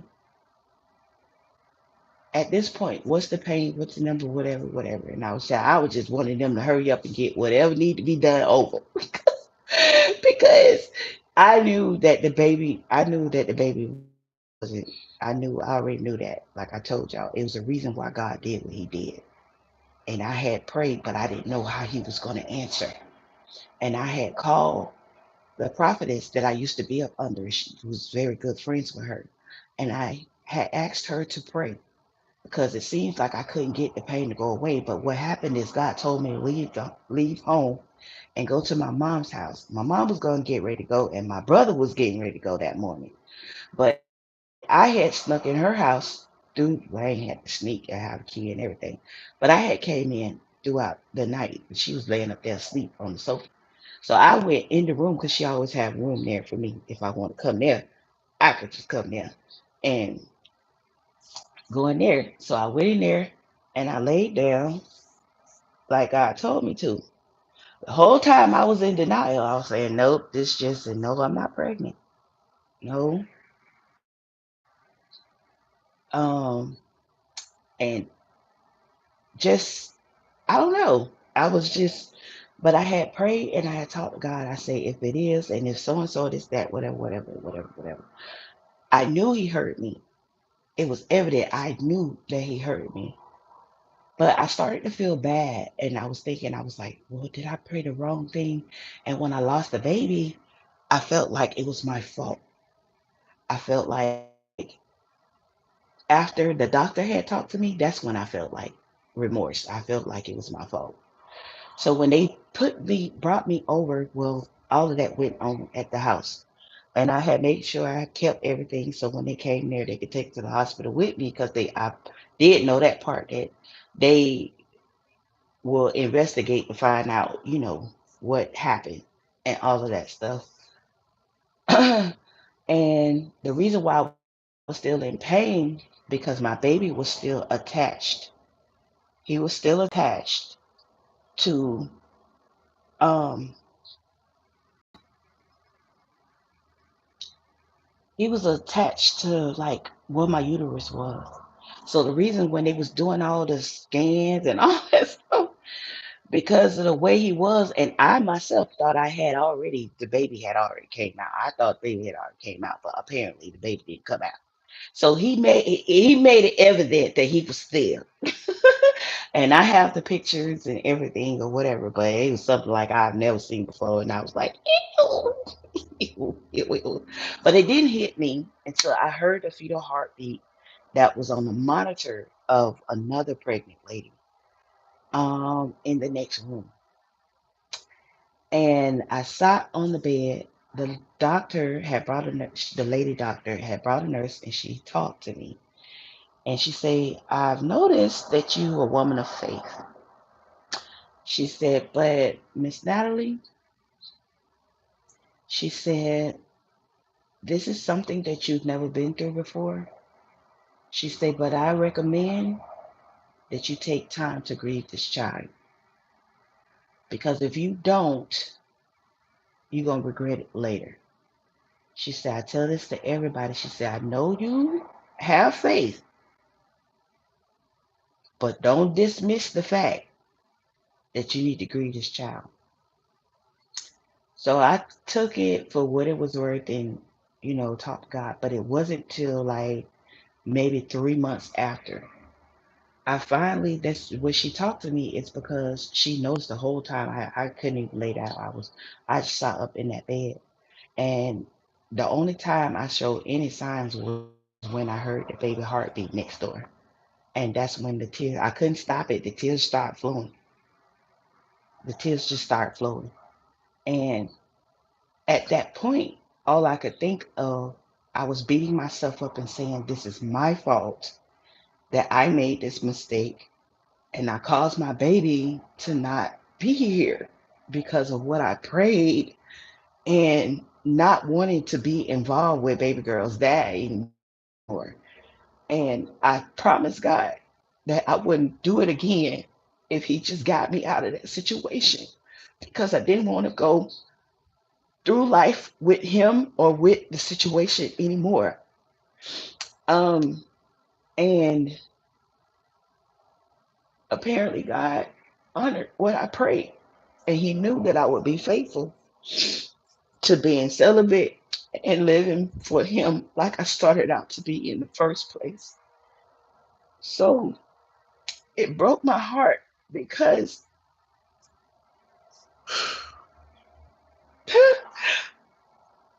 sorry, it broke my heart because baby girl didn't have no siblings like from her dad.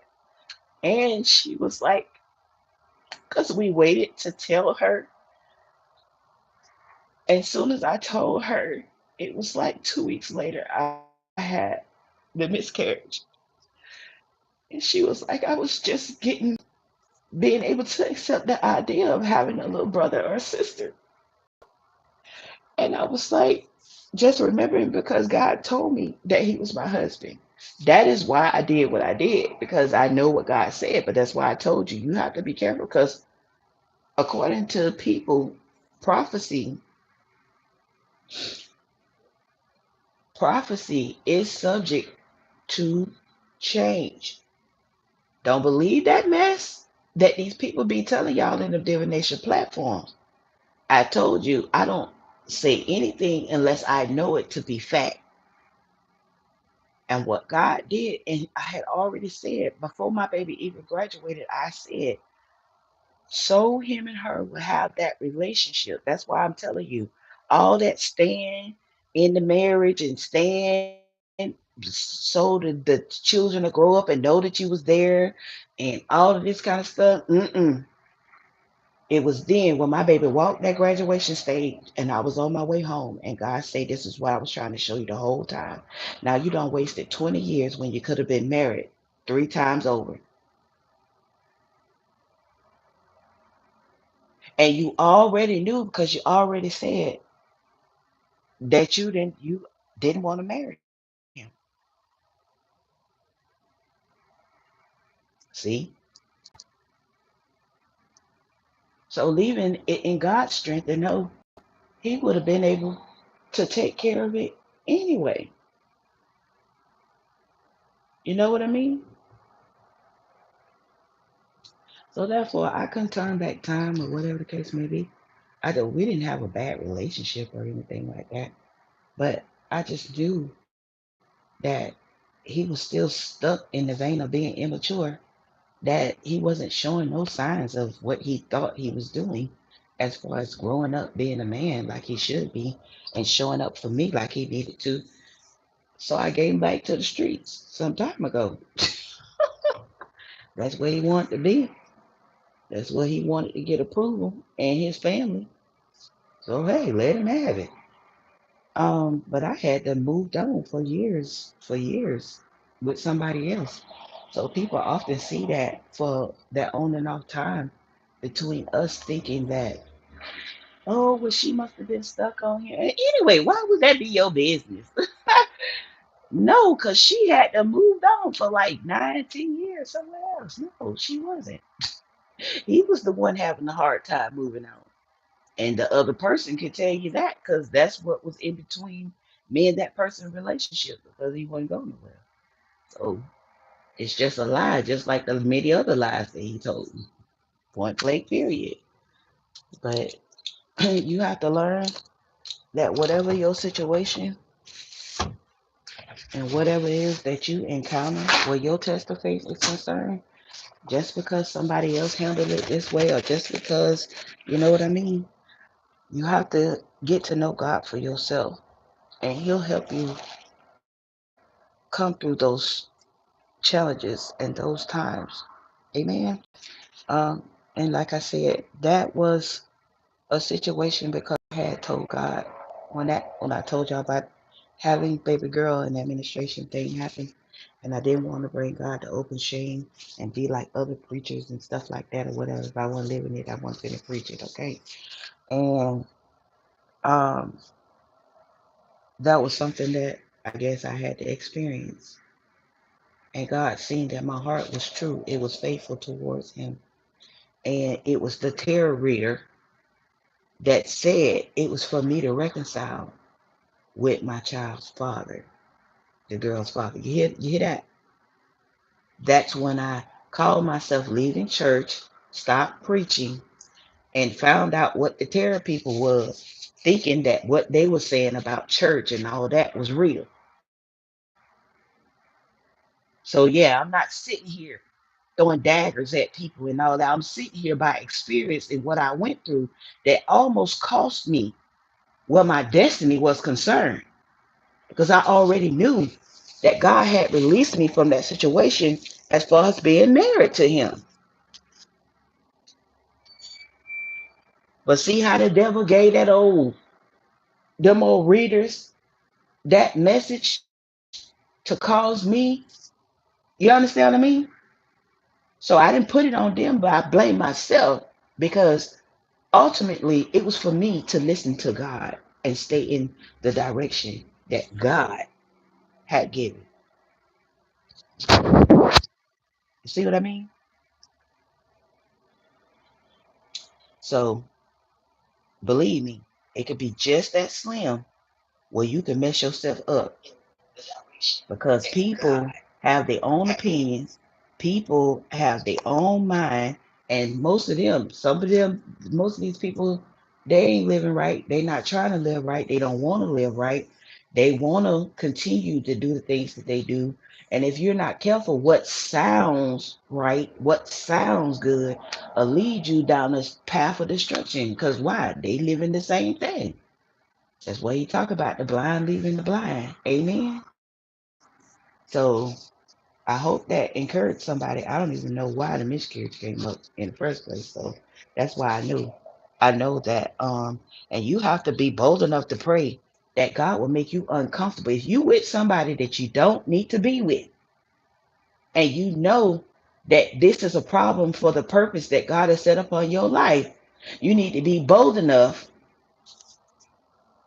to allow God to show you and to show you who that person is, the reason why they're there in your life. But you need to be bold enough to ask God to make you uncomfortable to get out that situation. But remember, always ask God to keep that hedge about you and that protection, that it's not a bad situation. God forbid that you have to go through and get you to leave that situation that caused your demise. Understand?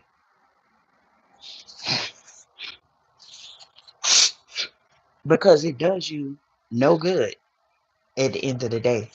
And like I said, I can't get those 20 something years back. Now you follow. Hmm. So I learned some very, very, very tough and valuable lessons. That's why I said, don't be over here lying on me. Talk about somebody and reconciling all that. Not me. No, thank you. And I don't even be thinking about nobody from my past. I'm not attached to it. Like I said, God removed certain things from me. I'm not attached to none of that for his emotions and all that kind of stuff. I don't sit up and go back on memories and things like that and stuff like that. Going through on a daily day basis and stuff. That'd be the last thing that be even I don't even be sitting up thinking about when the man gonna come, when the husband gonna come, and all that. They be saying all that stuff, and that's why I be saying, I know the truth when I hear it, and I know what God is saying. I know who He's talking to when He's talking to me.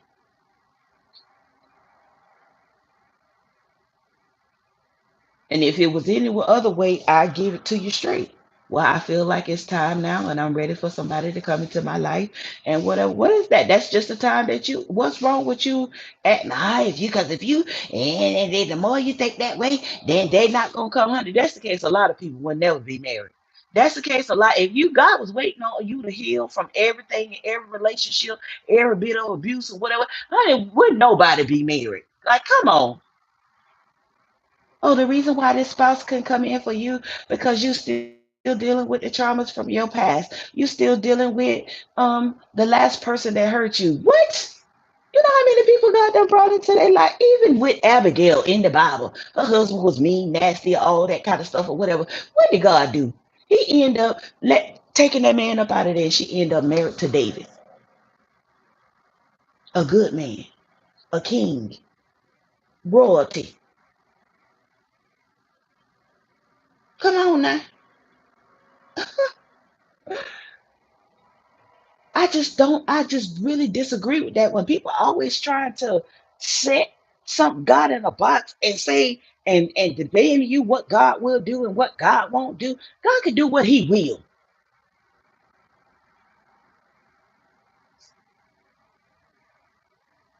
How you say that God called a prostitute to marry a man of God? How do you say that he called Abraham wife from Egypt when that was unlawful? How do you say that? Chad, you better go somewhere and sit down.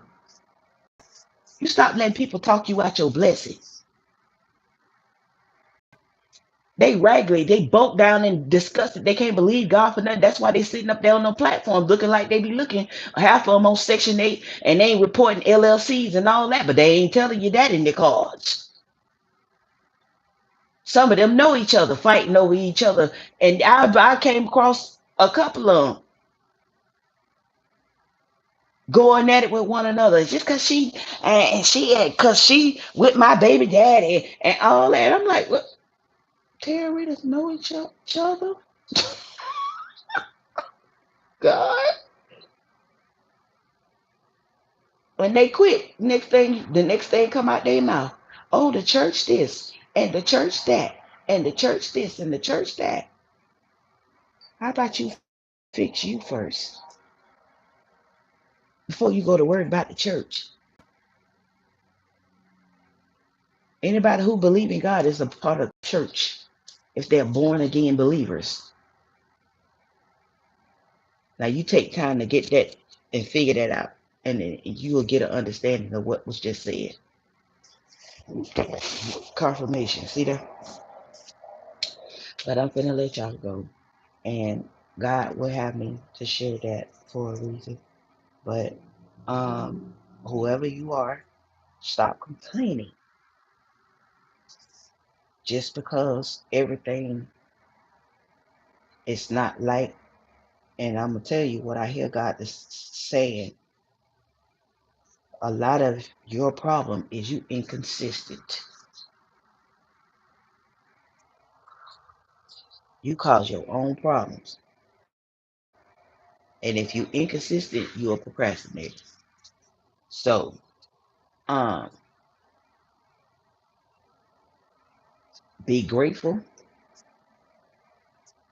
Gotta say it the way God given it to me. As the word say, if you be faithful over a few things, God will make you ruler over much, over many. Always remember, because this is what people bottom out with faith and living for God. You ask for more and more and more and more and more. And even where God gives you more, what you fail to understand, who much is given. Hear what he said. See that? Y'all think when somebody be preaching and talking about that, they just a wealth hater and all that. No, they not. They giving you pure jewels of wisdom to understand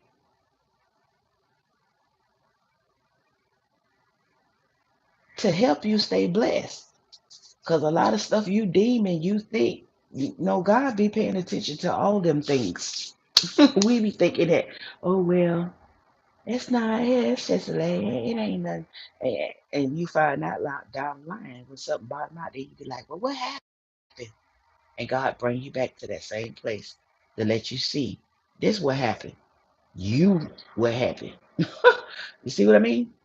And most people who be praying and want this and want that and want this and want that and want that, they be the same ones. You ain't did what God told you the last time, and you already asked to jump into something else, want something else. You change men like you change draws. You hunt women and be with women like you see what I mean? So think about all of that. That's a part of inconsistent. He gives you a spouse and you're not satisfied. Oh, you easily bored. Oh, you want you want to switch up. You tired of this and you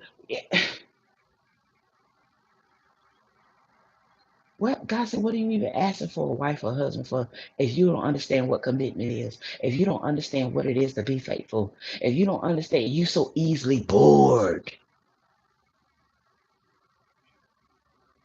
then go somewhere and sit down and do what you do. Why you want to go mess up somebody else's life and you know you're not ready? That's what don't make no sense. And the first thing everybody, oh, I married her, I married this person, and they da da da da da, and da da da da da. Okay, and what did you do? And how did you end up in this situation? And what caused this? So what's the part that's missing from the story that you're not telling? They don't like people like that. You too nosy. You won't know too much. Oh, this person want to date you, but they don't want you to. They slow about coming towards you because they don't want you to ask no questions. They don't want to answer nothing, and they don't want you to mention nothing that happened between y'all from the past. And da da da da da da da. Ooh, sometimes I be with. Because I'm gonna tell you what they can do. If I feel like it's what caused us to go wrong in the first place and you trying to reconcile with me, or I feel like that it need to be addressed, it needs to be talked about for us to move forward, you don't come here and tell me I'm not allowed to mention this. And I'm like, you might as well kept your regular tail going. Period. For me, communication is very important.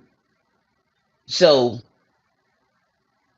deal with it and get a skill with it. I guess that's what you need to do. Cause no.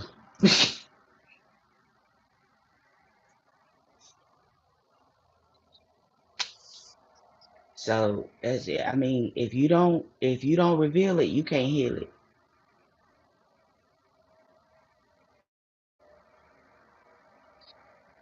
And that's what happens, especially in relationships. Y'all go along, we go along, and we just sweep stuff under the rug, sweep, and the mound in the rug is still becoming visible because the more you sweeping trash up under there, guess what? It's gonna become visible from what you tried to hide it when it was a little bit of trash. Now it done growed into a little, molehill, a little mountain, and then it grows into a little, you see what I mean? So what purpose then you actually sweeping, vacuuming, or whatever, getting it up and putting it in the trash? You need to deal with it and throw it out. Then y'all move past that. Because once you do that, ain't no use to you keep revisiting that every time you argue. Then that means you ain't healed and you forgave that person for whatever it is that was done. But that's been always my problem with people like that in relationships, always trying to control the next person and trying to control the narrative of somebody else's life and all of that kind of stuff. You better get somewhere. I don't care what you possess and what you own. I ain't no darn robot. You want a robot? Blow up doll? Go get you a blow up doll or something. Can't communicate back with you or whatever. I'm a human being, and God gave me my own identity in spite of having a spouse. And as long as I'm submitted to God and my marriage and understanding where it comes to my husband, but I'm not gonna let no man manipulate me. That's just period.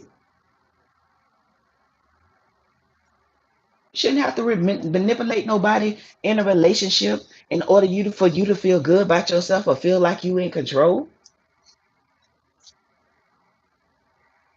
I don't know what slavery they implanted in your mind that it's supposed to be like that. But baby, you better get delivered before you come this way to this little lady because they ain't working. I'd rather sleep in my car than sleep with a rich man to be in his house with him treating me like he got access to a dog, do as I say and my command for a little chump change. No, I'm not bought. God done did all that. He paid the price. He did all that. He's worthy of all that. Yeah, look,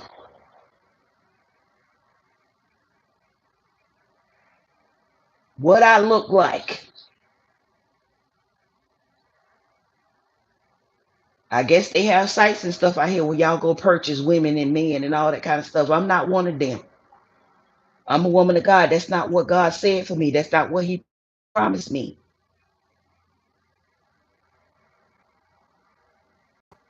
I just said I appreciate even the little things. It don't matter.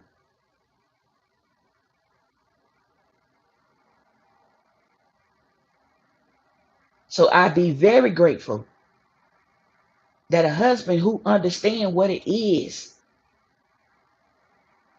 he already knows himself and what he want to be able to do and accomplish with his wife. He should know it's gonna take this and that to do this and that, this, that. When you building, yes.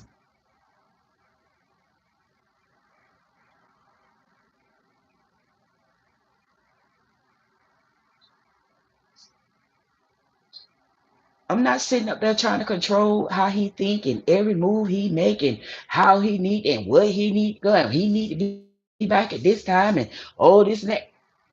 Apparently, whoever raised him was supposed to have been raised him already. If he's supposed to be a man, it's something. That's my frustration with immature men. Why should I have to come in and do what already? And you grown at this point, so you past the point of your mom and daddy raising you. What have you accomplished as a man? I ain't talking about money. I'm talking about figuring out who you are. I'm talking about your mindset. I'm talking about your intellect. I ain't talking about you trying to prove to your manhood to the world. I'm talking about what have you found out about you? What else do you bring? I can find money anywhere. I can find a man to lay up with anywhere. What else do you bring to the table besides sex, money?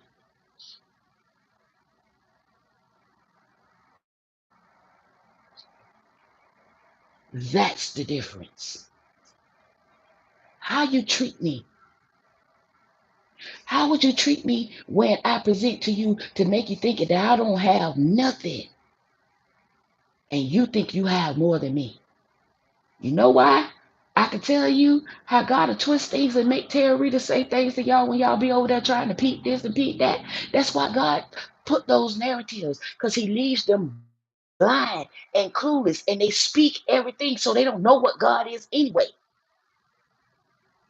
to keep the promise protected. Oh, I just said something there. Ah!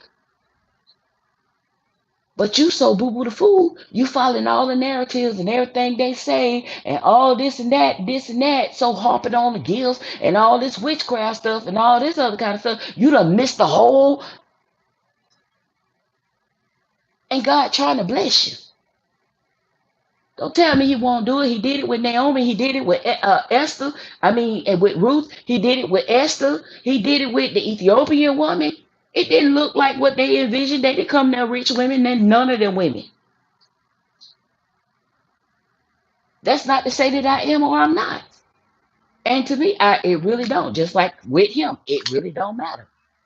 I just believe God, and I always been that way. Whatever God intends for our marriage to consist of, for us being wealthy, successful, rich. It's a difference between wealthy and rich. So if God established it, why won't He provide and accommodate what is needed while we walk in alignment with God and be obedient to build upon that, to establish? Because if God put us together, no matter what you think our differences are, as far as skin color, as far as education, as far as beliefs, then God know that there's a purpose, then there's a vision behind that purpose that must be accomplished. God don't take us nowhere He don't can't provide.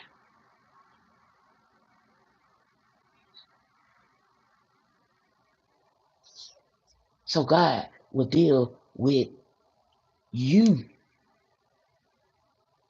where you're at.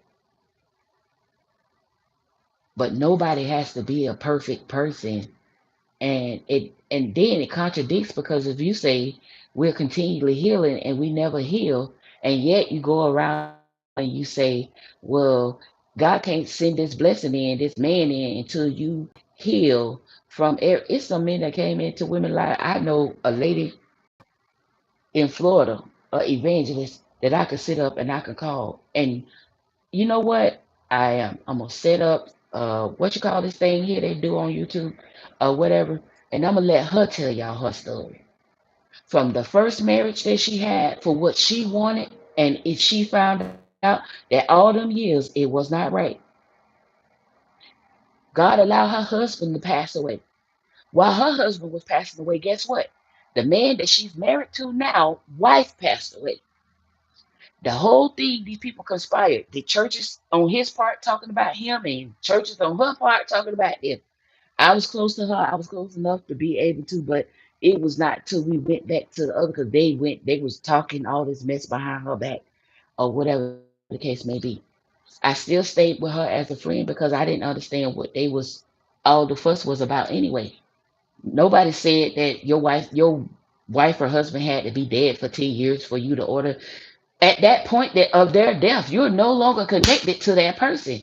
You don't know how long it was that they was moving on, accepting the fact whether they were sick and about to go home to be with the Lord, or whether it was whatever the case may be. Only God can attest to the healing that was did and performed within that person. Why do you indulge yourself in, that was yeah, because his wife was dead not even 3 months. Now his grown children upset because he done met a woman after the mama passed away. Oh, that's disrespectful. Oh, that, first of all, you grown. Second of all, he's a grown behind man. Third of all, it's his life. It's what God called him to and do. He ain't telling about all them sleeping partners y'all sleeping with or whatever. He ain't trying to run your life. How you gonna try to stop your daddy from moving on and be happy? Your mama is no longer there. If your mama released your daddy, whether she did or not, she's no longer there. God said when a man's husband, when a woman's husband's passed away, she is no longer. So that lie they tell y'all about sex in heaven, and y'all going all this stuff about y'all communicating from heaven to earth and all that stuff, that's a big old lie. That's a lie. Because you will not know your spouse. And it says a lot for those of y'all who've been married multiple times, don't it? So y'all never consider all of that when these people breathing these lies to you. So how you do that in heaven? He don't permit fornication. He don't permit adultery. How you do that in heaven? Which one your husband? Which one your wife? All these spirits talking to you. You don't know what spirit talking to you. And they can't, ain't nowhere they can prove that. Ain't nowhere they can prove that. Because Satan know about you too.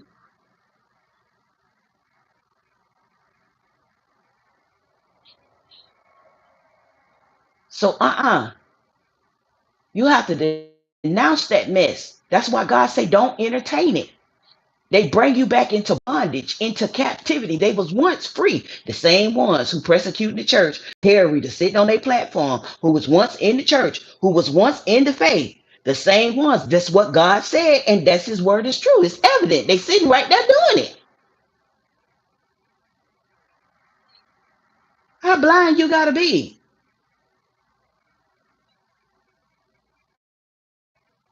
And then they want to holler about I come in the name of the Lord.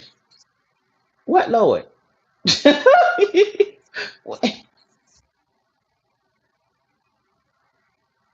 I love you, but I had to tell the truth about it. If God can't, and the angels don't marry, they tell y'all earth angels. They tell y'all we angels. We come.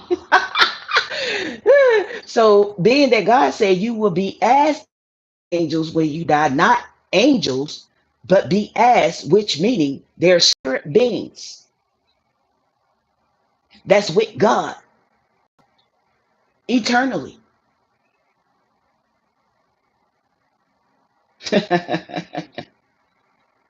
So they come, and that's what Satan do. He takes, like he did in the Garden of Eden, and he manipulated the word to make to allure what's her name, Eve, and he made it. That's all a lie is the manipulated truth. Satan took God's word and he manipulated it and formulated it in a way to present to a human being to get them to doubt God because he knew that that was sin and it would cause a separation between them and God. If Satan had access to your soul, if Satan could do all those things that they say he could do, then he would have did things differently when it came to Adam and Eve. Notice they died a spiritual death, not a physical death. Notice Job was tried in every area of his life, in all areas, even through sickness, he still lived. Because I don't give a darn what witch, warlock, and whatever else. You ain't going nowhere till God say your time.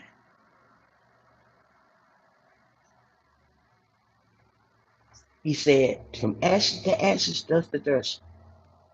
From dust you are, from to dust you shall return. But wherever the spirit that God sent here, the soul, it will go immediately back to God and stand judgment. Every man must die once, stand judgment once. So don't come here talk about no past life, no next life, and no this, that, no this, that. He said, after that, the second death would be that eternal judgment that you receive. If it's eternal, tell me how you get these lives. Where you get these extra lives from?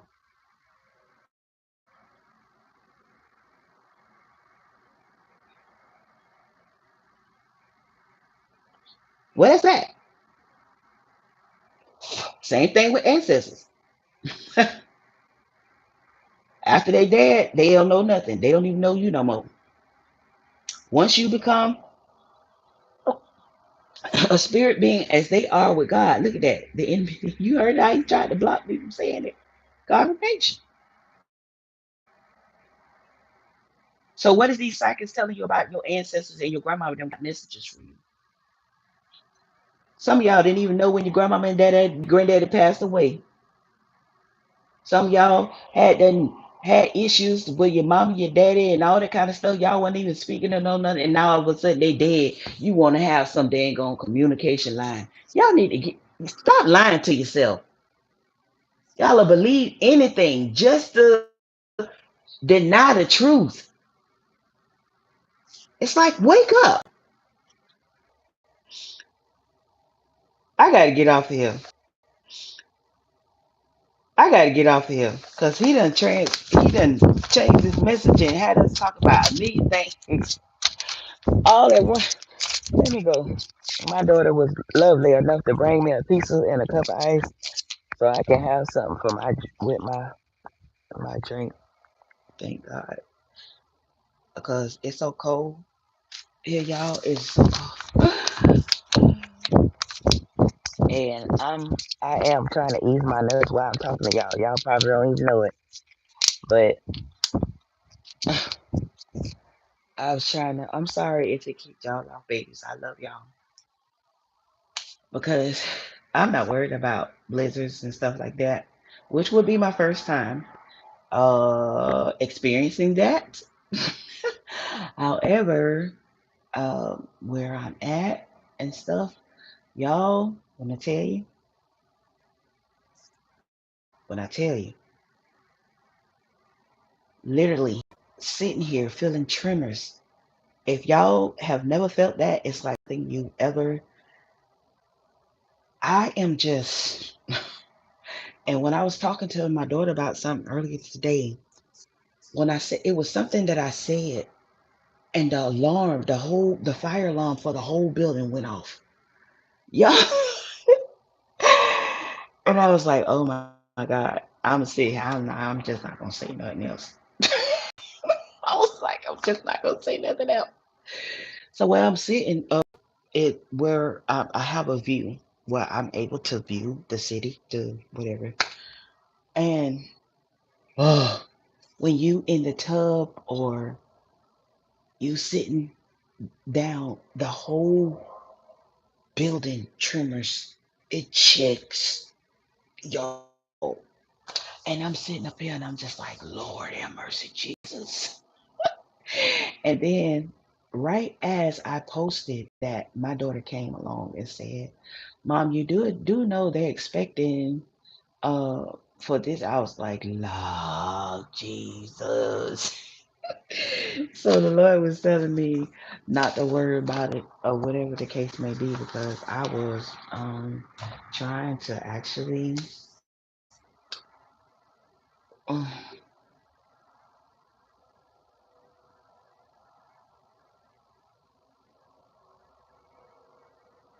I'ma just say I'm ready to go. So I was actually planning, but I know gotta keep me or whatever. But y'all, I don't know about the earthquakes and all that, and that's a little bit much for me. But ever since I told y'all, I think that tornado, when I looked out the window and seen that tornado, it gave me PTS NATO. Tornado PTSD. And I'm telling y'all, I ain't been the same since. You hear me? That is crazy. And I looked out that window and seen that tornado. That did it. That did it. And I've been trying. I've been trying. I've been trying. I've been trying. And coming from Florida or whatever, but I ain't never had to experience that before. But I'm like, Lord, I know you're a keeper and I know you're able. So I went willy nilly, jumped my little stuff down here and had one of the girls to walk with me so I can sightsee a little bit. It's just across the thing. We just go across the thing and it's a whole big everything. And I was like, I need to go for a walk or whatever. And I was like, come go with me to get some ice stuff. And we was walking over there. I messed around and went out the door and baby, look at him. I asked her, I say, is it cold outside? Is it cold outside? She say, no, Nana, it's not cold. Like, well, it just depends. It's like it's the sun's went down now, so don't worry about it. It was just the wind. Y'all, I stepped out that door. Oh my God. Probably the whole time we was walking over there, I know people probably thought I had to pee or something and was laughing at me because she told me it wasn't cold and I didn't. I just put on that little good thing I did put on the over because I had on a pretty little dress, but some told me just put the sweater over your dress. If I didn't, child, it would have froze. You hear me? And I'm walking like how them little kids take their hands and put it in their sleeve. And I'm going across the parking lot walking with her, and I'm looking like a pima or whatever. And I'm sitting up there. I was so cold, y'all. By the time I got to the gas station, you hear my voice.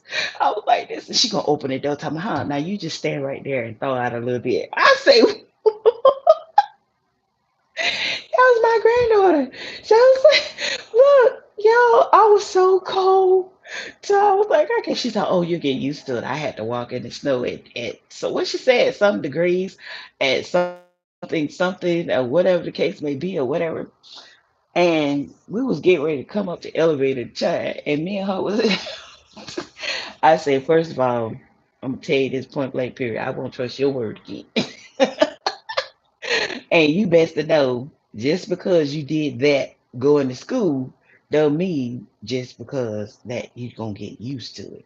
A lot of people, there's still some people in the military that been there for so I don't know how long. They still ain't used to it. They had to adapt to it. They ain't used to it. So she's like, oh, okay. Oh, I take these little girls right here. Y'all don't understand. They talk like grown folks. It's people's. They don't. Yeah, they don't sound like kids when they talk to you. Sometimes I have to remember because when my grandma raised us, it was that was like a sin for us to sit up and look at grown folks' mouths when they talk and be around a bunch of grown folks when they was partying or something like that. Yeah, child. Um. So, nevertheless, I thank God for that. I thank God for what He's doing or whatever. Y'all just pray because I don't know. I think they said they get started tomorrow, I believe it was. And I just not heard it. So I didn't even have time myself. He was talking about earlier, talking about preparing because I actually was trying to go physically go to the store, but I am still not. I don't know. I just don't know. I don't get it because that's not me. I'm not usually one that I get up and go. I go and get what I want and stuff. But confirmation. Um, as far as going in grocery stores and stuff like that, it's just something I don't know. If y'all, the comments not open, but I don't know if y'all ever been like that before. But I don't know if it's a season for me or whatever. I almost feel like I've been clothed in for so long that I'm gonna have to be reintroduced to society again. But that's how I be feeling. You know what I mean? And when I went walk with her to the gas station, that would be the first time in years. Since I've been here, because even when I was in Mexico, I had I had this eerie feeling when I went to the gas station. It was weird, y'all. It was weird, and I was trying to get the pump to work. Look, I was trying. I told y'all if I had if I was married, oh child, oh child. But one thing, his life would be full of laughter. Let me tell you, all my little Spanish on the chair. Look, look, look. How about it went blank at the pump? I'm sitting over here looking at the lady and I'm wondering why? Is this because I'm black and I'm standing here? They done turned the pump off on me. They won't let me. Wait a minute. So I finally got my, back for the lady, and the lady she was looking too. But I was walking, I was looking at the thing, and I looked at the card, check the card, check the thing, make sure there wasn't no scanner stuff going on the thing, whatever. I done put the thing in there trying to call myself gonna fill the car up with some gas and all this kind of stuff. Child, how about that gas pump? Will not give me gas. Want me to tell y'all what the problem was? I locked my card. I forgot to unlock my card. And I felt like such a ding, ding, ding, ding, ding. Got all the way back home. And some said, Natalie, check your card. Your card is locked, baby. The pump was fine. Your card is locked. So of course you didn't get no gas. Yo. It was to me, it was just hilarious. And I was like, God, look, I told y'all, I don't have time to be worried about other people. I be fulfilling enough for myself. You need to worry about somebody else be doing. Because half the time I be like, Lord, look here. I need you to help me. But yeah, I just be enjoying the Lord and enjoying my time with the Lord or whatever. That was during the time I told y'all my son-in-law laughing at me because he had never seen me get in the car and drive before. And he actually had came out to the car, and it was so funny. At the point that he had came out, I was just scooting up the seat in the car. So he had came to the open the passenger door to put something back there, and he was like, "Mom, you know what? I forgot. I ain't never seen you behind the wheel before." And I forgot what he had called me because apparently he had heard me talking to y'all on this thing like we're doing now. And I said like a little shortcake or whatever. I did look like a teeny bopper little person driving the car. And it was hilarious. So my son-in-law is tall. He's like, yeah, he tall. So I'm sitting in the seat and I had pulled the seat up. So he was like, and I was, oh, you trying to be funny, son? And he was like, you a little shortcake. Mama, you know I love you. Mama, you know I love you. You a little shortcake. So it was funny. I pulled the lever and the seat went back. And when the seat went back, the way my feet didn't reach the pedal, oh my God. Y'all should have seen him. He just bust out laughing. I was like, how you gonna laugh at me? He was like, Mom. He was like, Mom, that's the funniest thing ever. And he was like, I mean, when you preach, yeah, I mean, you sound like you big as the, you know what I'm saying? Like not like fat, but like, you know what I mean? Like a person got a big personality and all that kind of you and so powerful and stuff. He was like, it is just it was that was the cutest, adorable thing he seen to me as being his mother-in-law at that point in time, y'all, because he was just like that is just mm-mm. He was like, you want me to go get you a pill? I was like, boy, go and move out the way, let me close this condo so I can go and come back in.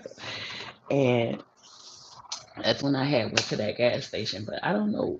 It was some really weird vibes that I um picked up when I was in Mexico. And I don't know, y'all. I told y'all when I was sitting in that car, and that car was when I was praying, asking God, should I get out and go in that store because it was weird. It was like it looked abandoned from the outside or whatever, and I was like, this the what? Mm-mm. And it's sitting up in the cut too. And then when I parked, it was like all these other cars start swarming in there and whatever, and they parking so close and all that kind of stuff. And I was like on edge because especially I'm try to be really cautious. At that point, I was driving. I had went up there in my daughter's truck because they had took a trip somewhere else to the thing, and everybody switched cars. So then I called myself going, take myself to do a little content, look around and spend some time, get some little stuff that I want to get for myself. And when I did get there and parked, he told me to park. The Holy Spirit told me to park back in. And I sat there for a minute and I was like, oh, something just don't feel right. I don't know what it is, but and I noticed that this man pulled up and he started sitting there too. Then I seen this other man, which I thought he was like a security guard or something at first. But I don't know if that was just the way he had his truck or whatever. And I was doing something else, preparing to get out the truck, and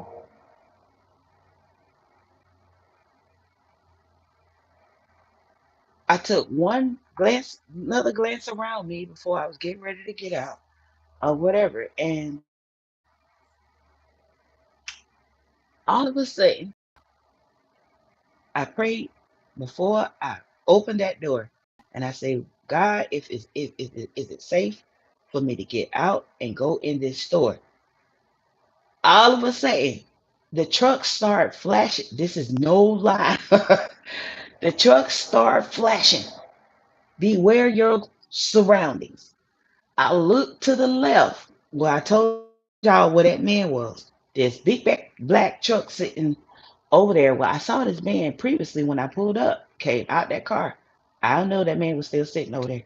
These lights was flashing like it was going off over there on the side.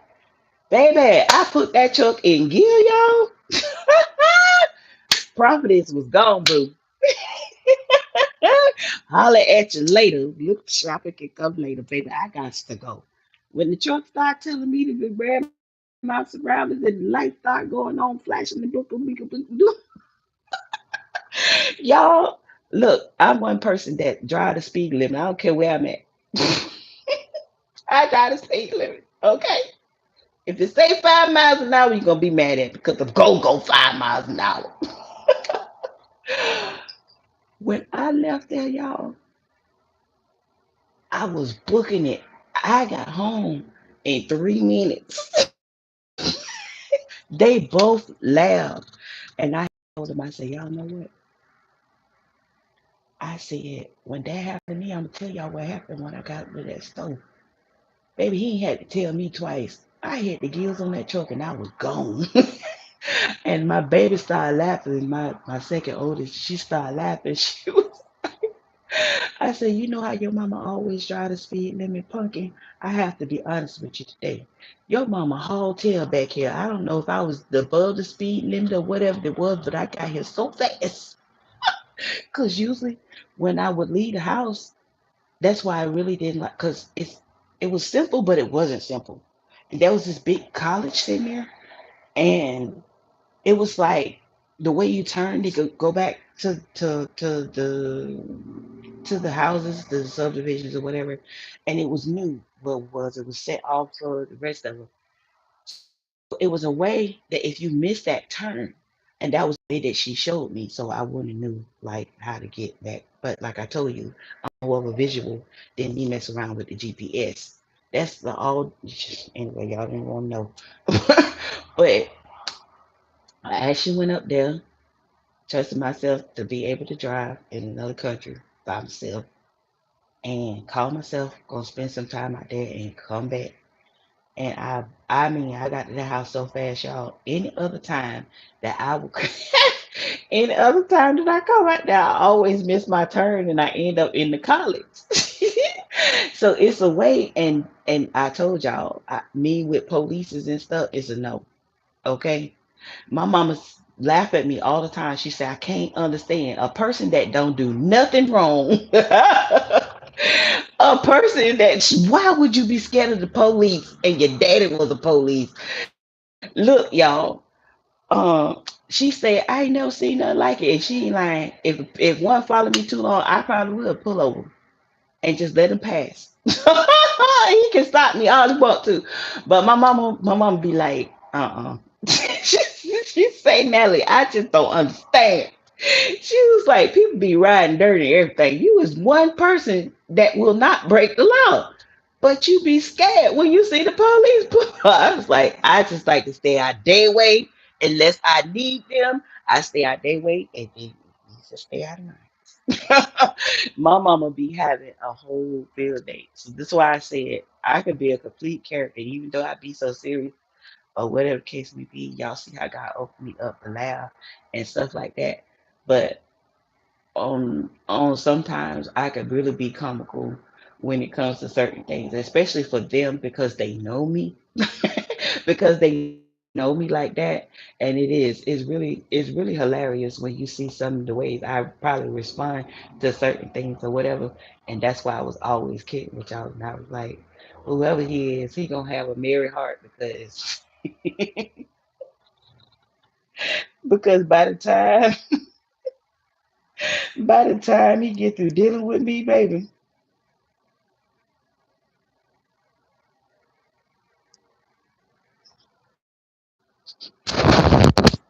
God, I don't hear nothing. But I'm finna go ahead and get off of here anyway. Cause I don't hear nothing on that thing. I can't hear nothing. I don't even know if I've been talking and y'all heard and word I said.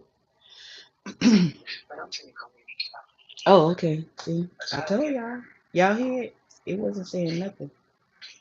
And that's what it is in this area, in this building and all of that. It's like if you move, it cuts off the internet, the whatever, signal, whatever. I ain't got time. I ain't got time, Darren. I ain't got time. But it's a challenge. That's why I can't really get on here. I'm surprised it's been letting me talk to y'all this long. I can't really get on here and stuff, but I finally caught them to be able to at least connect to the Wi-Fi in the building, so I would be able to even do a live and stuff like that. Well, like I said, y'all be encouraged and I understand. Um, Oh, that's what I was writing on Bella Rose. Thank you, Holy Spirit. God is not rewriting your story. It's already done. And where you trying to get to, God has already been. He's foreseen. He already knows. You going into your next phase, your next cycle, your next chapter of your life. For purpose is concerned for your life. And understand God makes no mistakes. We make mistakes, but God don't make no mistakes. So you be confident in your path that when you know you're walking upright before the Lord and you know what He's called you to and the purpose for your life. Even if you make mistakes, then understand that God is with you. His grace is sufficient for us. That's what He's talking about. Not habitual sinning just because we want to willingly do what we want to do. But those of you who are under grace and understand what that means. Amen. God is faithful. I'd be lying if I told you anything else. It's always shown me His faithfulness. And God has given me the word and the testimony that I live to share with you guys because I'm not ashamed of anything that I've been through. And I don't feel like I'm a person that I don't feel like I have to lie about anything in my life. I used to even say it when I was dating way years and years ago. I used to tell them, you don't need to be sending your homeboy to watch me and all that other kind of stuff. We ain't even finna get down like that. As far as I'm concerned, I'm grown. So I don't see why a grown person need to feel like they need to hide something from anybody. You feel what I mean? If he came in the front door, he gonna leave out the front door. He ain't got to go out the window or the back door. You know what I mean? Something wrong with that. So I was bold enough that whatever I did, whatever I got into, I'm bold enough because guess what? It was God. You know what I mean? And he's the one that judged all those things. I'm not into that no more. I don't do those things no more. So I don't have a problem with what most people do. And it is really unique and it's odd for people because I can see now, a lot of people, especially when it comes to preachers and stuff like that, they hold back a lot of things. And that's why people get so upset sometimes because they pretend and fake this somehow because if people won't respect you, well, I like to tell you, more people than none respect me for me being honest, for me being who I am, and they will show up because they understand that. That's how I built relationships in life, and I didn't feel like I had to misuse, hurt, fake, and pretend, and abuse people and manipulate them and control and all of that. No, so that is what, when I came to God, that is what I put before Him to use me and establish that in my life. So for y'all that don't understand, this is another whole, and it's more than about church and all that. We talk about everything. We talk about everything because this is a podcast. But God is always first. God will always be first, and in whatever I'm saying, because that's who I am. That's who is in me. That's what I know. That's all I know. Amen. So if you don't like Jesus, if you don't like God, then you probably ain't gonna want to tolerate me, baby, because I have to speak what I live and what's in me. Amen. But if you could tolerate that, well, whether you can or not, I still love you. But you're in the right place at the right time. The Lord has a miracle with your name on it, just like that. I love you guys and be at peace. I'm going to be praying for y'all, and as things going on, and I will try to get on here if I can and give y'all an update because I'm not sure how this works around here that everybody is preparing for. As far as I don't even think I know what 4 inches of snow looks like in person. I mean, blizzard or any of that. Um, and it's really weird because I do think it's kind of maybe cold, but it's actually hot in here. I'm about to turn on the air conditioning. So I don't know. I really don't. But my main concern has been since I've been here, the only thing I've seen, this is the first time I seen it rain. I think it was yesterday. And other than that, no.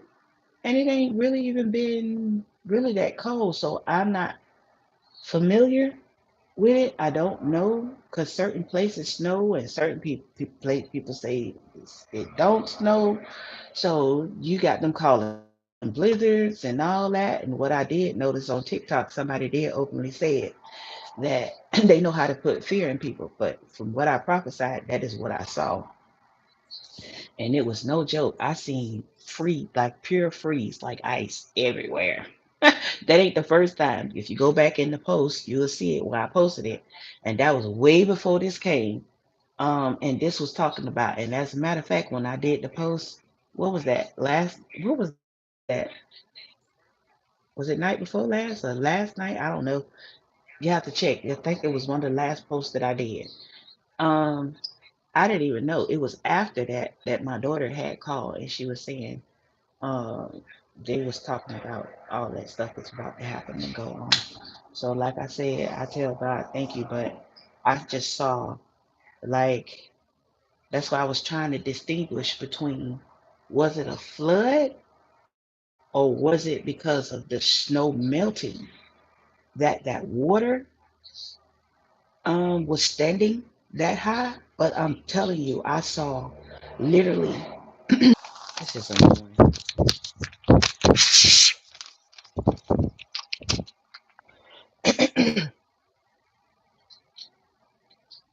Okay, I'm sorry, y'all. All right, it's on 15% and it keep overheating. But as far as I seen, as far as the vision is concerned, and I'm gonna say good night and let y'all go. Um, it was the moment that I saw all of this water. The water was standing like more than half above, like to the top of the roof of this house. And I was looking out from the inside of the house.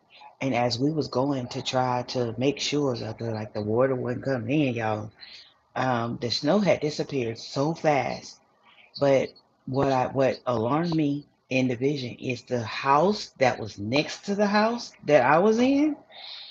It the storm or whatever it was, whether it was the flood or the snow, honey, it uprooted that house and it went sailing off, honey.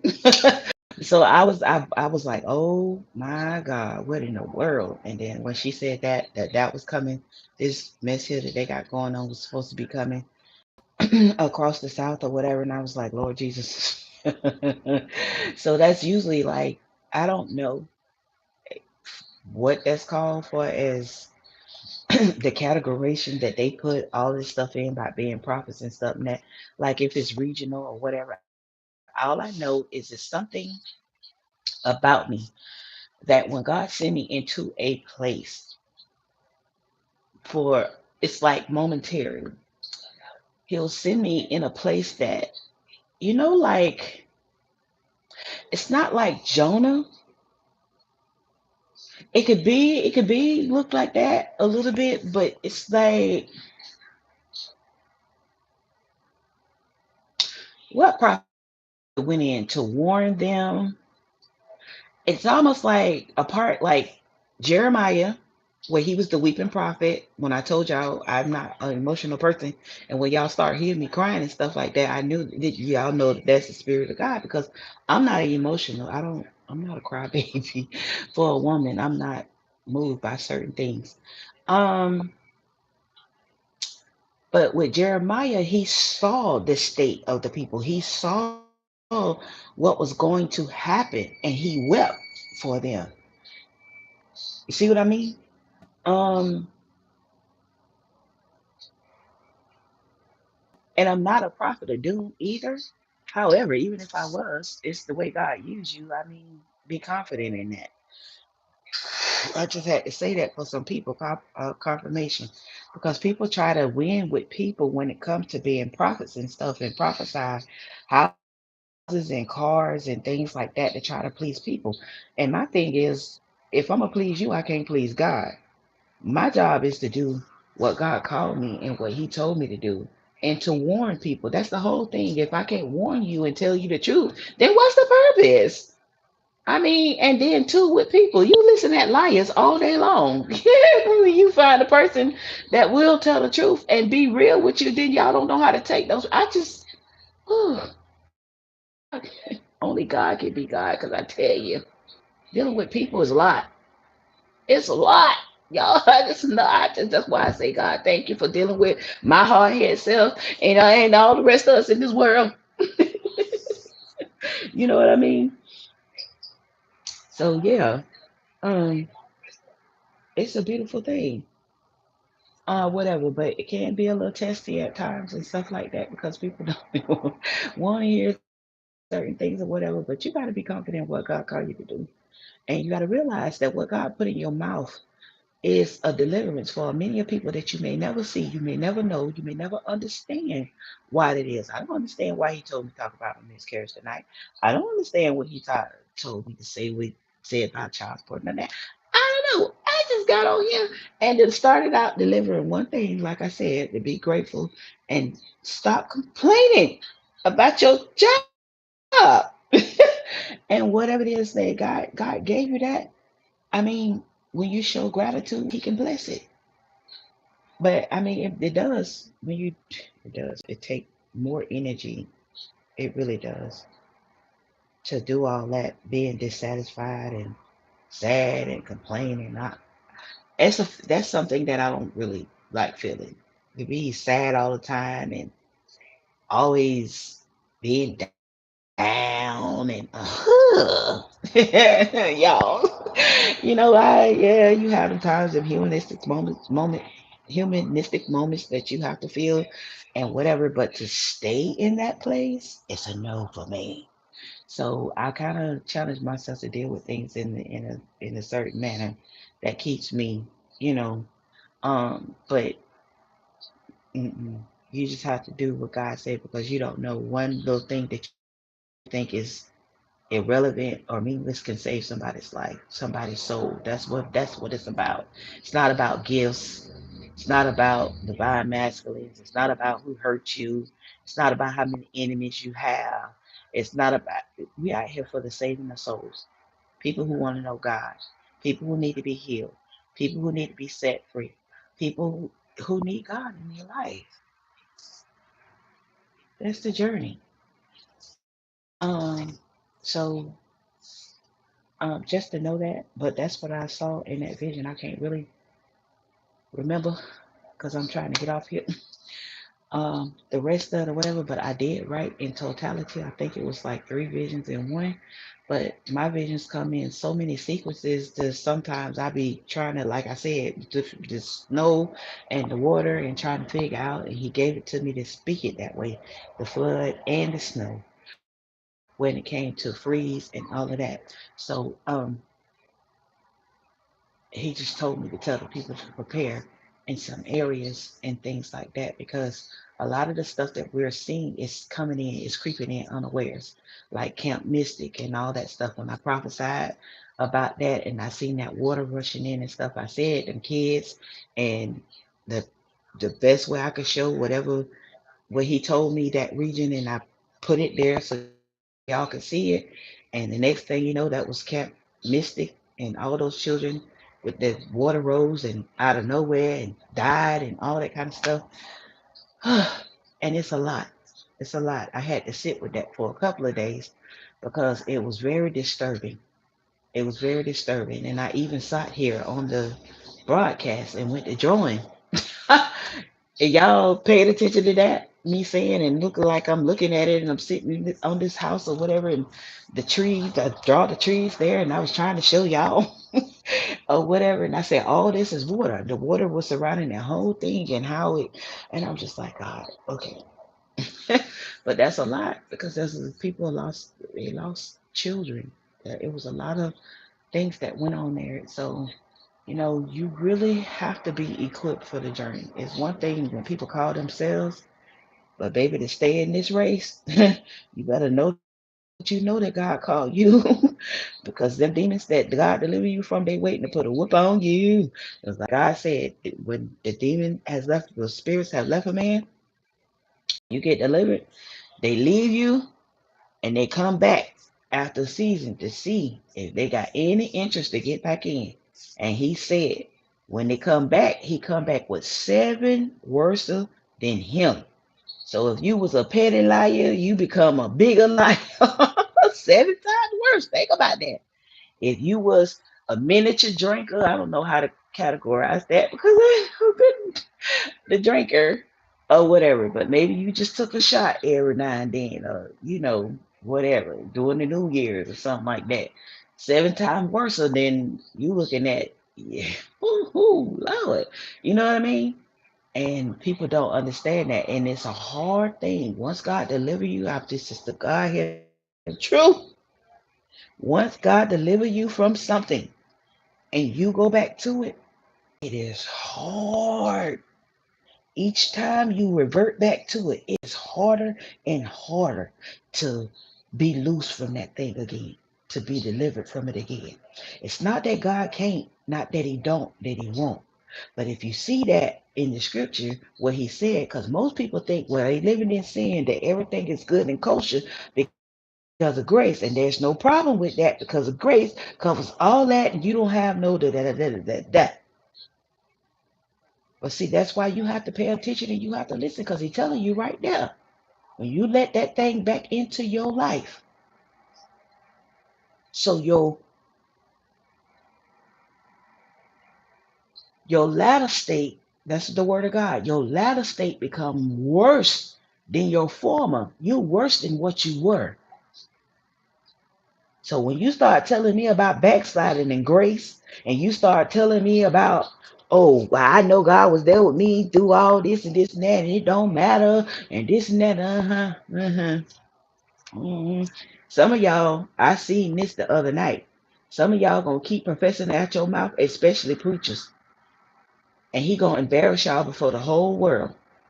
He gonna put something on y'all that the whole world is gonna be able to see to teach y'all, just like that that Franklin man, and them that be out here making y'all think that that's the truth. You ain't gotta believe me. Watch and see, don't it happen? I told you, and it's been happening. He be putting them right out here on the news stories. These how many preachers y'all just seen just coming in the new year die and everything. Go back on the prophetic, what I said, and I just told y'all that that was about to take place coming in 2026. I told you, God don't tell me no lie. And I was sitting and I wasn't even thinking about it. And when I saw the one preacher who pleaded guilty, I don't know what his name is because I remember his face. And I remember one time I did listen to him preach before, but I didn't really like pay no attention to him being famous or nothing like that. Um, and after that, I don't remember the man no more, but I did remember once the Holy Spirit brought it back to me. And now here to see that he was standing in the court and he pleading guilty to whatever that was. Now that's not to say to judge him or whatever, because God said a just man falls every time and get back up again. It's what you do when you get back up again. Now did he take this as a lesson and choose to turn from his wicked way or whatever he did or didn't do or whatever? I don't know. That's between him and God. But however, whatever it was enough for him to, but sometimes if you don't have the money to have the right representation, sometimes when you go to court, they give you no other choice, and people think that you be guilty for things that you didn't do just in order for you to receive something lesser for what they trying to stick to you. But because you don't have the money to pay lawyers to fight it, they'll try to put you in a situation to make you look bad before the public because you can't fight it the way what the football player that done OJ Simpson and them cover up their mess. You feel me? So of course, if they gonna persecute the church, the first they go, I told you she wasn't no problem. I told you I tag you. And the person ain't did nothing, but you done sat up here and some old public defender done told you that if you plead not guilty, then they gonna sentence you to this. And if you sitting up here and God no, just what happened in the Bible? Paul and Silas, right? Wasn't they thrown into prison? for something they didn't do, and God sent his angel to free them. See what I mean? That's why I say you have to be careful when you open your mouth and put your mouth on people. Jesus was persecuted by the government, really just say everything and everybody. He was frowned upon, he was looked down upon, he was beat, he was used, he was bruised, he was spit on, he all that stuff. Just think about that. And the Bible said he never said a mumbling word. The Bible said he never did anything wrong to anybody. Just think about that. How people don't know you, they can hate you so much, especially by you just loving God. Wake up, wake up. And you have so much of that going on, especially with the internet, making up things. I was watching a movie and y'all, and I caught a glimpse of the movie and it caught my attention. And what was happening is they was actually the man was actually scaring him up because he went behind the dad's bike and proposed to the daughter, and they had put him like he was. Oh, y'all can look it up if y'all want to. This I can't think of the name of it. The young man grandfather, he was loaded with money. But even though he grew up there, he never knew that his grandfather had more money than what he was told. So the whole thing, it was this, you know how they always have this thing where the outcast in the family, whatever. But what it is the grandfather see that the grandson, if he wasn't taught a lesson, he was going to be like the prodigal son. Give me my inheritance and go blow it. You see what I mean? So the grandfather set up that when he died, that he would have to, for him to get his inheritance, and he knew that he was going to fall for it because he was like trying to be like the uncle and them, whatever. They just wanted the man money. So the mama knew, but she couldn't tell him, though she would lose her part too. So the grandson was tested. In this time that he was tested, he met a young lady who had a sick child, didn't know that he would end up, because they thought that really they was homeless, the girl and her daughter, because she lost everything she had because her daughter, I think she was like 7 or so, she came up with an illness and she needed uh surgery to save her life, not knowing at this point in time. See how God established things and your money have a purpose. It ain't about you. Not knowing that he finna happen upon it. He wasn't looking for no woman. He was like being in the club. He was like doing what he do, honey. He went when he heard about the granddaddy being dead. He showed up at the reading of the will, honey. He was just like, "Where's my push?" And he was so disappointed because the he read the will, and what he saw. Let me hurry up. This thing finna go off on us. And what he saw is the man said, "Oh, your grandfather Your grandfather didn't leave you nothing." He said, "I knew it. He's gonna be just like he did my dad, my uncle." No, no, no, no, no, no, no, no, no, no. He was just going all out. But the black man knew because he was the lawyer that had the will and knew the man for all this long time. But he seen something in the depths of his grandson. But he knew it was going to take this challenge. So it was less about the money. The grandson ended up becoming and finding who he was.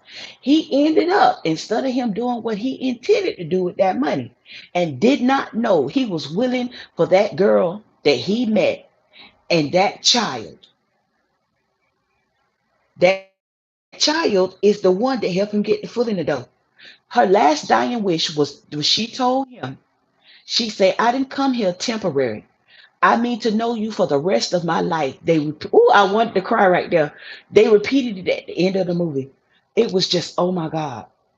He didn't have no kids or no nothing, y'all. He didn't like none of that. This little girl stole his heart. She stole his heart and changed his life. And while he was in there, he was giving up all his inheritance to help mothers like her and build a community that all of their services will be paid for. And the lawyer told him, "It's one more thing that your granddaddy wants you to know," because he was now becoming over this company. He didn't know his grandfather had billions, his billions left. And while he was in there, he seen the mother to the child get up and run out of the room. And she had got the phone call that her baby passed away. And he knew, he jumped up, he left everything. He said, "I don't care." He said, "You can have it all." He just wanted to be there for her baby. And he was so hurt. He was just having a whole fit in the hallway. He was so hurt because he was like, "I did all this and she didn't make it." But that was the plot twist. He got a wife out of the situation, and this little girl that changed his life. She was so smart. She act like my grandkids. They have this mouth on them, and how she was like beyond her years, y'all. And she died so happy because she grabbed his hand. She said, "I know you'll take care of my mama." She was like, "I don't hate my mama." And she told him, she said, "I know that you'll take care of my mom." And when they went to make the deal and everything and sign everything over, he said he didn't want he just wanted to be able to build a hospital, a community where they could go and they can make sure that these kids was cared for and all of that. Lo and behold, they sent the message to him and they side with the last of the message of his grandfather. And he said that the attorney was supposed to read the will to him. And he found out that his granddaddy entrusted him because he said, "If you made it this far, grandson, you deserve everything that you're about to get." He had billions.